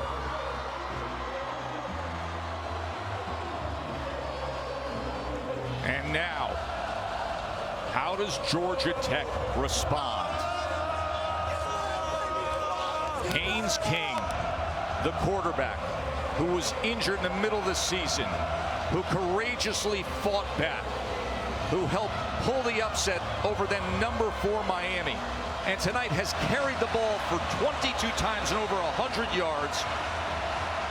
It's time to answer. Must score to send us to a second overtime.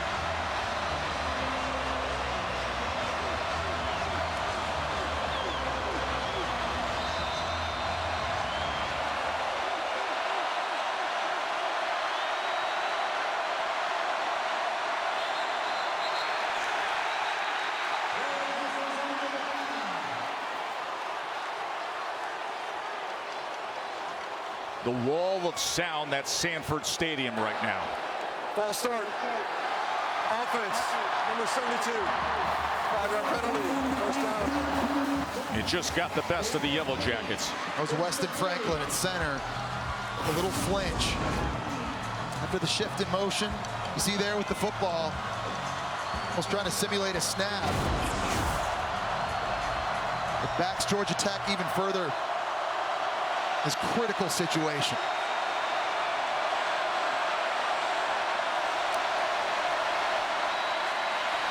King able to get it to his tight end, Hawes, as he muscles ahead for a gain of 9 yards. It's the fake to Haynes in the backfield that is going to freeze these 3 defenders. And that allows him to sneak out underneath at Hawes at tight end. Just a slow mesh, just trying to keep Georgia's defenders in the middle of the field stationary enough to get the tight end some leverage outside. 2nd and 1.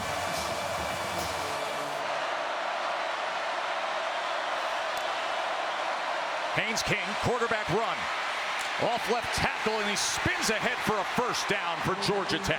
Well, you got to like your chances down in this area of the field based on how well they've been able to run the football, especially with Haynes King. And you just wonder how many more tackles can this guy take, Joe? 23 carries now in this game. Beaten and bruised. He's going to need an ice bath when this game is over, but they need him now more than ever. He has carried them. He has fought.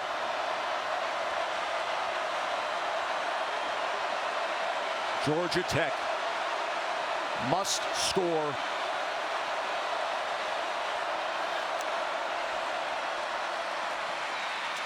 Haynes trying to get extra yardage as he wheels his way down to the 12-yard line. Yeah, Georgia's starting to do a little bit of a better job now defending this zone read. They're crashing down on the handoff, and they're getting guys to replace in case Haynes King decides to keep it himself. You see Jamal Haynes, we've seen him limp off the field a few times here. He's one of their biggest playmakers and biggest weapons offensively. This is not the time you want number 11 on the sideline. He has 91 yards himself.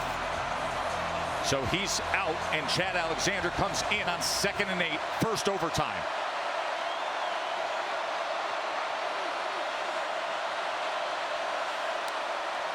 Haynes King to pass. And they've got it! Eric Singleton, touchdown!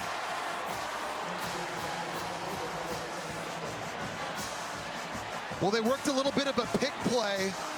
Jackson Hawes out at tight end, trying to run a seam route up the field, and that opened up some space for Eric Singleton to work underneath. He's just so explosive, Joe. He's so sudden after he makes the catch, able to turn it up. We said at the start of the game, number 2 had to get touches. They've been finding ways to do that, both running and catching the football. To tie the game, Aiden Burr. And we will head to a second overtime. Now in the second overtime, remember, teams have to attempt a 2-point conversion. That drama still to come.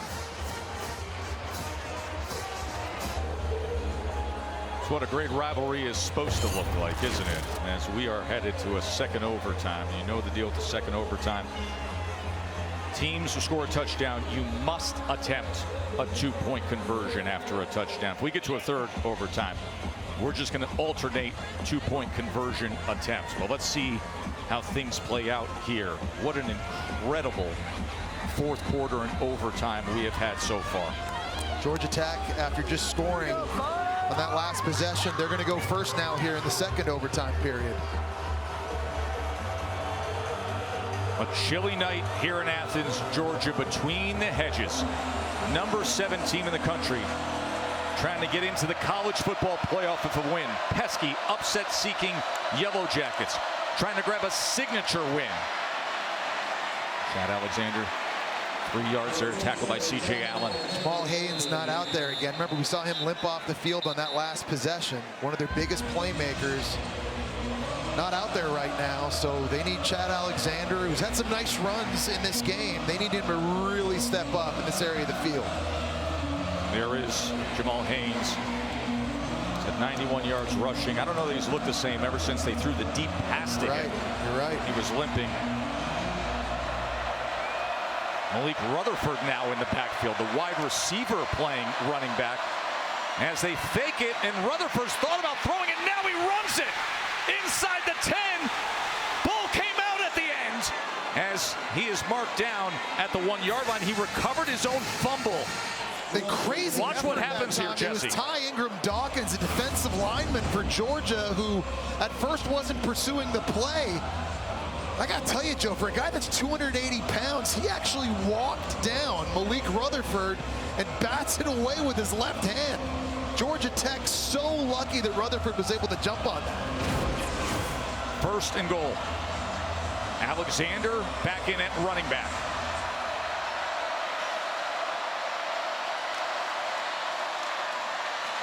Haynes King is going to get in. Georgia Tech retakes the lead here in the second overtime. And remember, they must go for 2. And it was the fake toss that affected 3 different Georgia defenders here. They're all going with Alexander to the outside, and it opened up a big crease right there for Haynes King to get north and get into the end zone. Jesse, Haynes King has 110 yards rushing and 3 rushing touchdowns. We've said it over and over. I mean, this has to be the best game he's ever played. In the circumstances, considering him coming back from injury, a rivalry game on the road, and doing it running and throwing the football, he's been outstanding. Timeout is going to be used by Georgia Tech.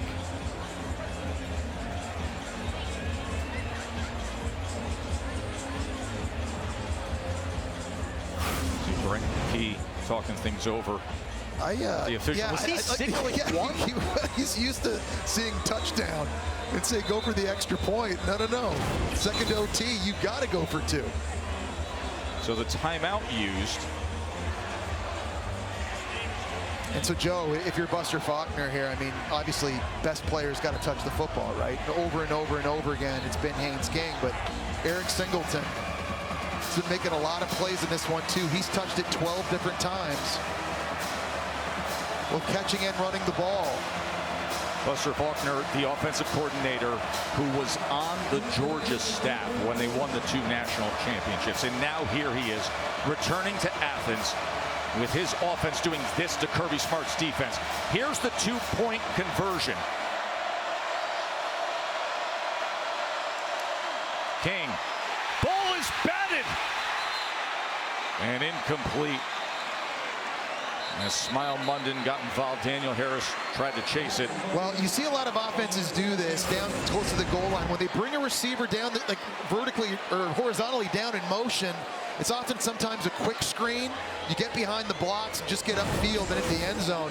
Great job of recognition that time by Munden and Daniel Harris on the back end, anticipating what that was going to be and knocking it away. By the way, on that last play, yes, neither Jamal Haynes or Eric Singleton were on the field for Georgia Tech's offense. Interesting. Perspective on Haynes King right now as his team has a 6-point lead.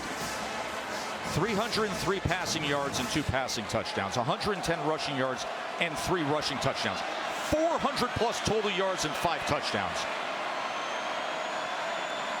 Second overtime now, offensive possession, Georgia. Carson Beck to pass. Late pressure, lofts it, and into the end zone is Cash Jones. Touchdown, Cash Jones. And now a 2-point attempt to victory.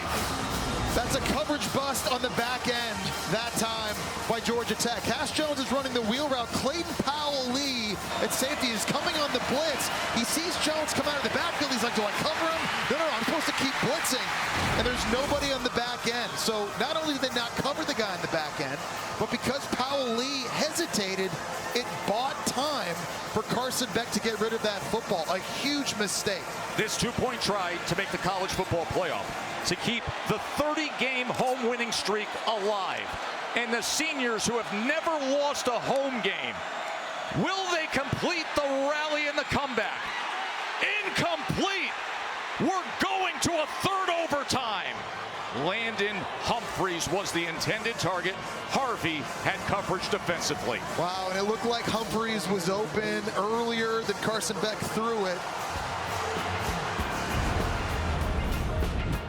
And Georgia Tech ends up making the play they need, forcing the incompletion. We're far from over in this one, going to a third OT in clean, old-fashioned hate.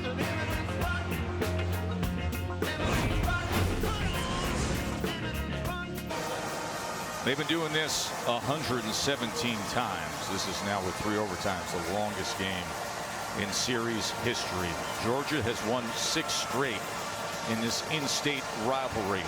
They've won 25 straight night home games, and now it's going to be alternating 2-point attempts, starting with Georgia.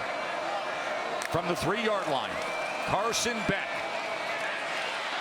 Pocket collapsing, throws it to the end zone, and it is incomplete.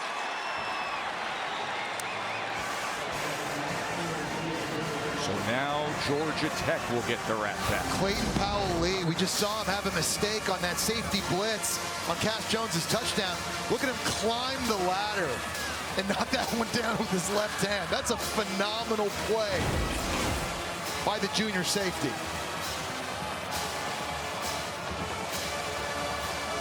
Georgia Tech wins if they can get this 2-point conversion successful.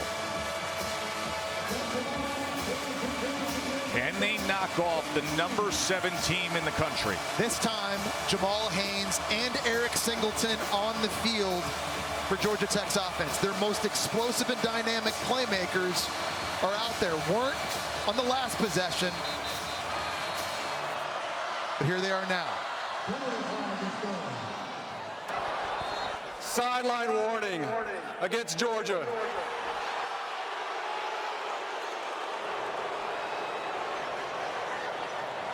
Georgia failed on their 2-point attempt here in the 3rd overtime. So that opens the door for the Yellow Jackets. And we go back, Joe, to the cat and mouse game between Buster Faulkner and Kirby Smart and their D coordinator, Glenn Schumann. Buster Faulkner, who had 3 years on Kirby's staff, winning 2 national championships in quality control.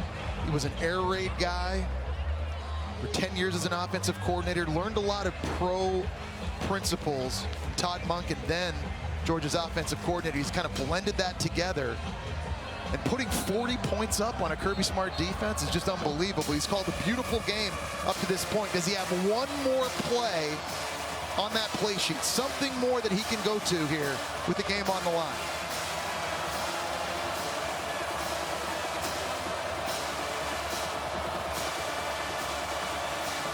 Here we go. Georgia Tech attempting to win it right here. And a timeout is called by Kirby Smart and the Dogs. Third overtime.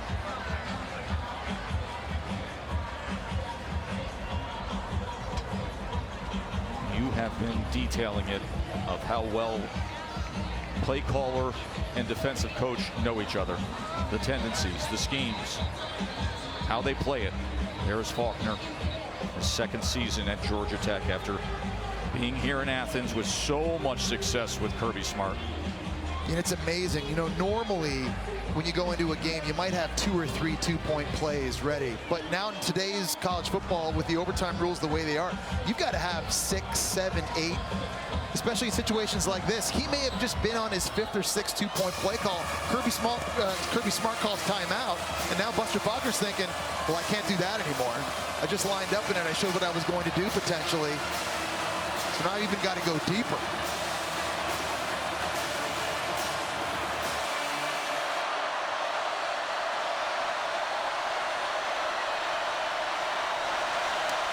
Georgia Tech for the win. Can King find it? No! We are going to a 4th overtime. It was Singleton running the corner route in the back of the end zone. Dalen Everett in coverage. Little bit of pressure from Ingram Dawkins to the right side of Haynes King. Forces an errant throw, and we're now going to a 4th overtime here at break, Georgia. And we'll bring it to you.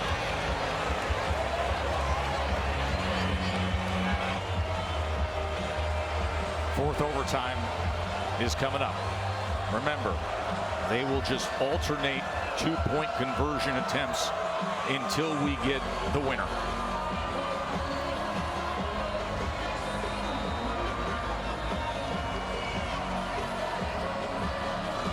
Georgia Tech on offense first in this 4th overtime.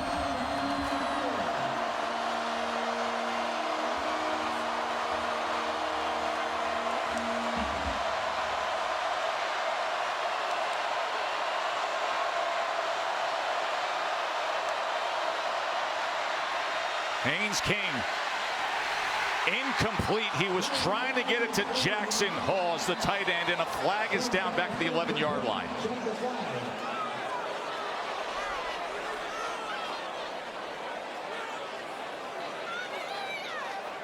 There is no foul for roughing the passer. The try is incomplete. It was Michael Williams that came in from the right-hand side and gave Haynes King a bit of a shot here in the back right after he throws it. Here's Williams here. He beats the right tackle to the inside. It's a good no call.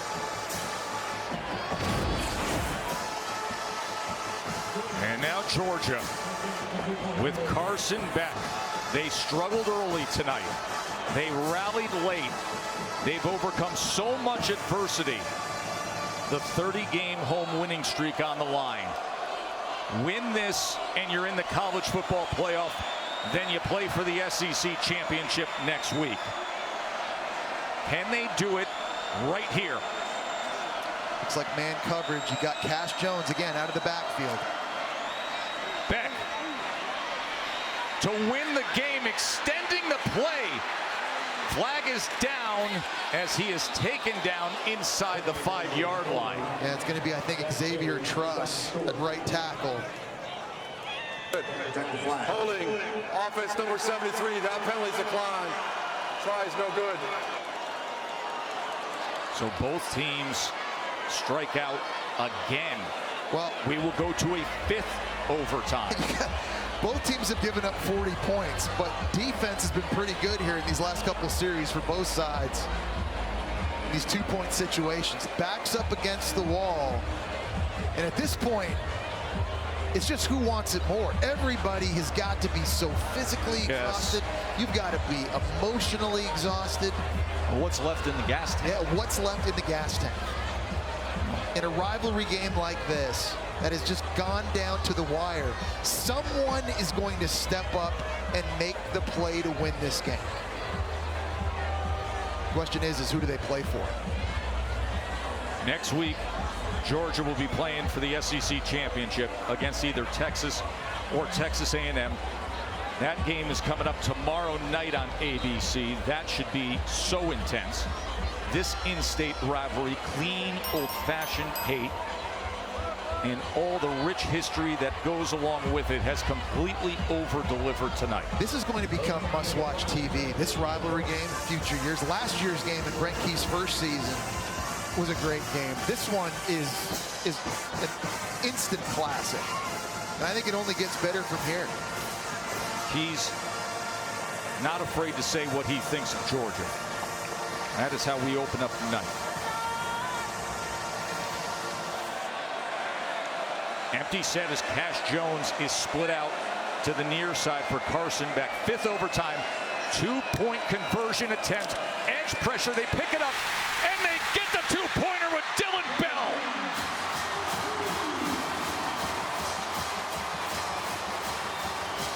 Great route that time by Dylan Bell. He has to cross the face of a cornerback that's got inside leverage. He's got to use speed and quickness off the ball to beat him inside right there. Great job. Nice accurate throw out in front. And it's Dylan Bell working against Warren Burrell. And it's Bell who wins. All the pressure now back on Haynes King and Georgia Tech. 5th overtime. Must convert to extend this game. They are roaring in Athens. If their defense holds here, a 10-2 Georgia team is in the college football playoff for sure.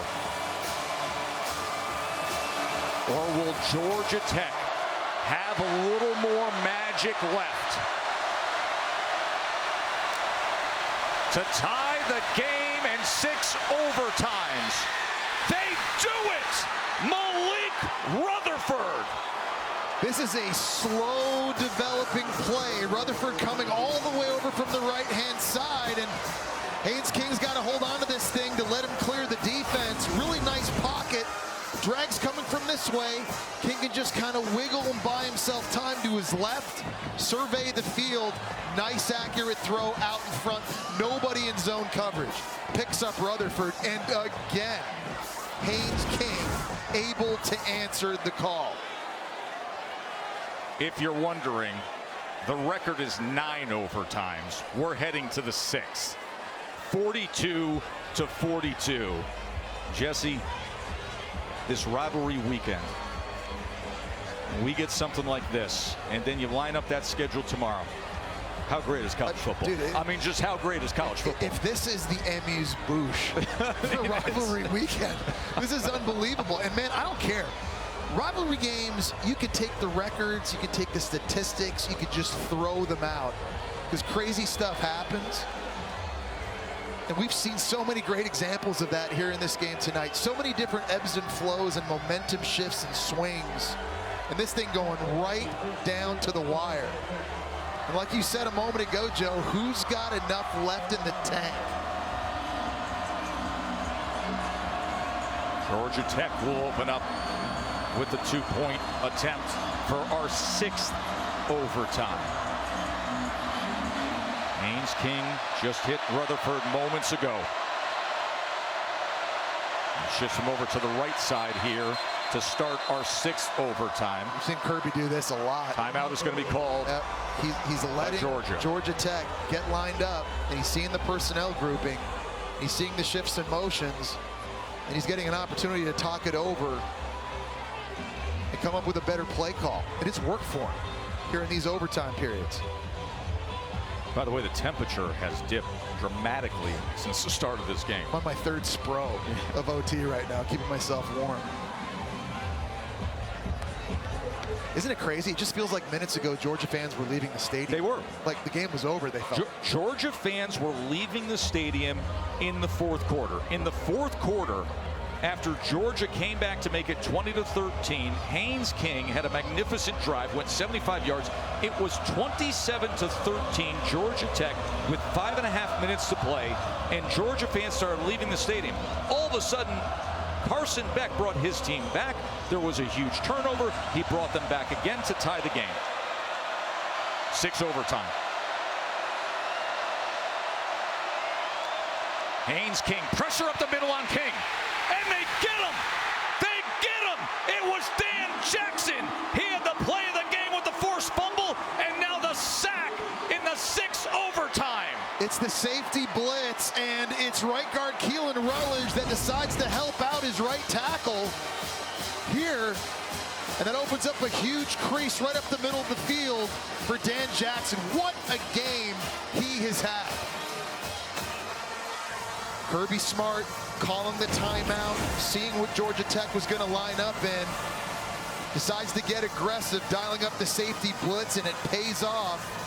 And it just takes one play here for Georgia's offense to guarantee their spot in the college football playoff. And by the way, Dan Jackson, one of those seniors who has never lost a game here at home.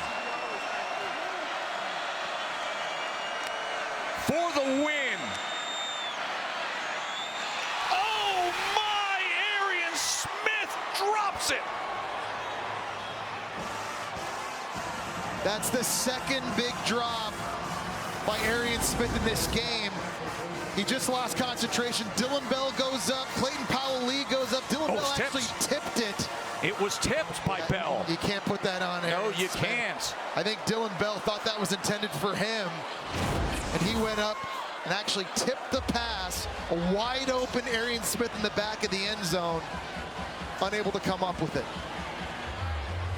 In 2021, Illinois defeated Penn State in a record 9 overtimes. That was not much of a thriller on the scoreboard. It was 20-18. This is 42-42, 7 overtimes. How many plays left are on the play sheet now? That's what I was just about to ask you. And Buster Faulkner, honestly. You've gone through the playbook. Look at, you've wrapped it around. I mean, like, you're literally having to write new plays down on your sheet because you've literally run through everything you have. They've seen everything you got. You've seen everything they have. Yeah, and now it's who can create on the fly, who can improvise, who can go off script and try to stay one step ahead.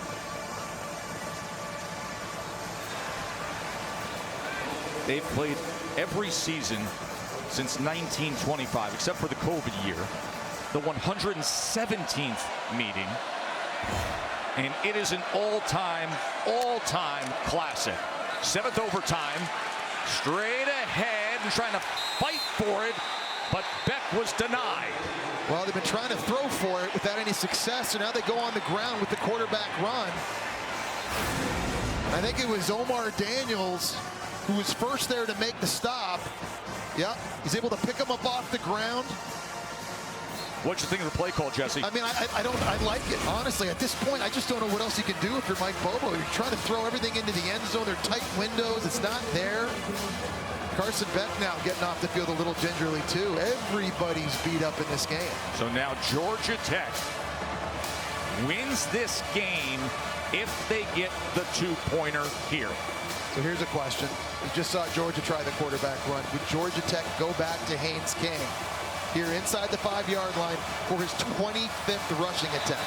He has been the most reliable option offensively for them all night long.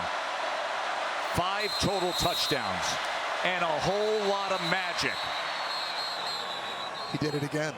Why not? He did it again. And how casual was Kirby, by the way? Hands in the pocket, walking right onto the field. But why not? I mean, you can't take it with you. You get one every overtime period. Why not? At this point, honestly, if you're Buster Faulkner, you should just send out like a, just kind of like a phony personnel. Put it in a jumbo package. Yeah, seriously, just send out 11 offensive linemen out there because he's going to call a timeout, try to see what you're in. And there is the play caller, Buster Faulkner. And it has been a chess match with his old boss, Kirby Smart. Georgia has won 6 straight in this series. They have won 30 consecutive home games. That is the second longest streak in SEC history. I bet Georgia tries to heat him up again. We saw Dan Jackson with a sack, trying to get smaller, fast guys after Haynes King. See if you can split this offensive line that has done a great job in pass protection all year long. But Kirby Smart wants to be aggressive. Look at this formation. They offset the offensive line. Total confusion by Georgia.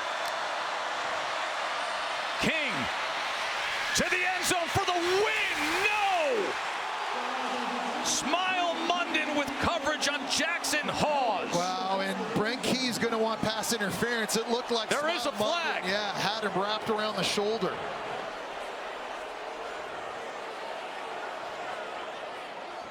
I don't know where Buster Faulkner found that formation. Pass interference. Defense. Probably plays at the 1-yard line. Will try.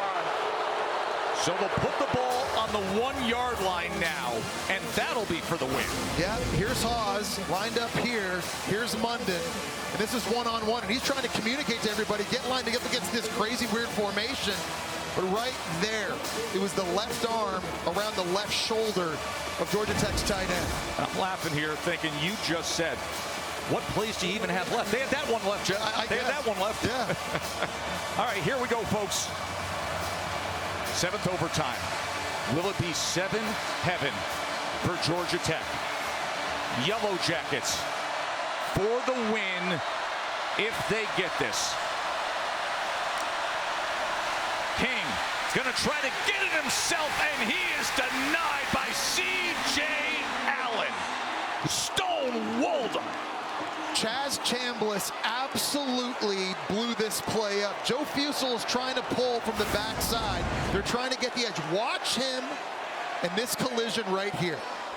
Absolutely stones this. There is no chance for Haynes King to cut back inside. C.J. Allen there to step up and make the stop. I am impressed with how both of these defenses, they just keep playing so hard. They got to be exhausted. Brent Key's exhausted. He's getting a double hamstring stretch on the sidelines. Where are we at now, Joe? Is this the 8th? We are headed overtime? to 8. The all-time record is 9. When Illinois beat Penn State, clean, old-fashioned hate is going 8.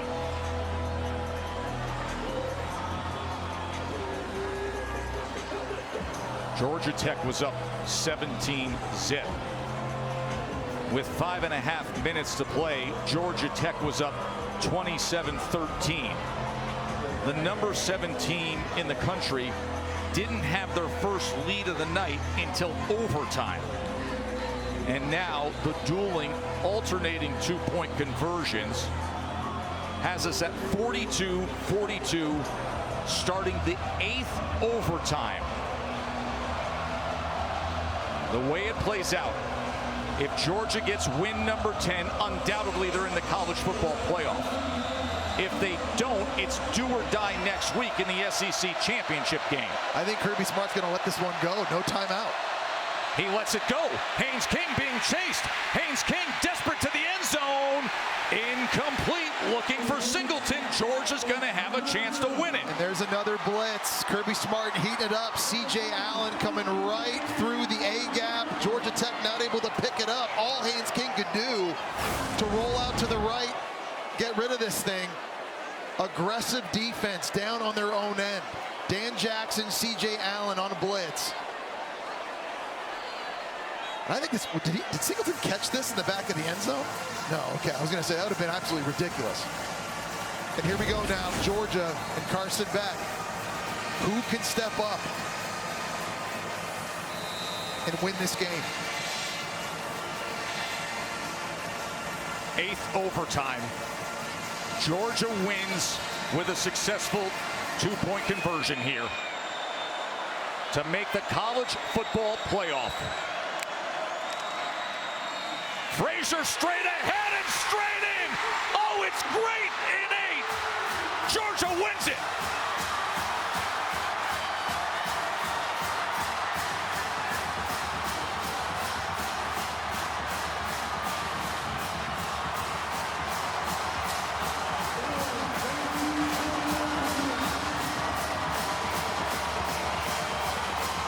And now a 31-game home winning streak.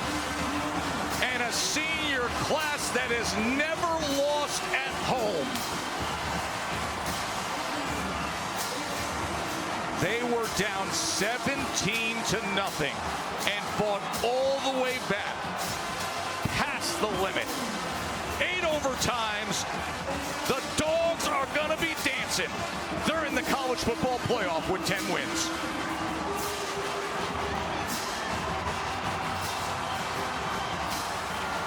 What a moment between former on-field rivals who played in this rivalry.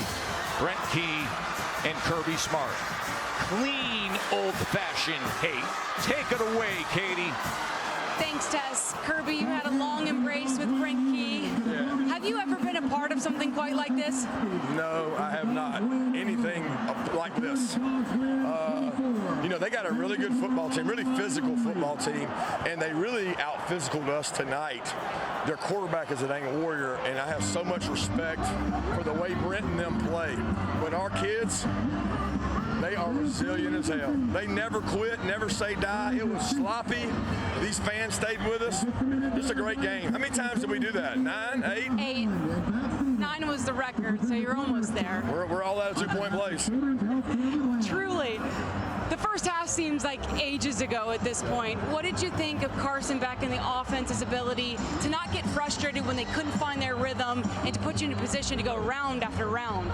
Well, some of that frustration was their own because we turned the ball over, didn't convert a 4th and 1. We said we would have less possessions in this game than we've ever had before. And we did. And they played really physical, and they had a great plan.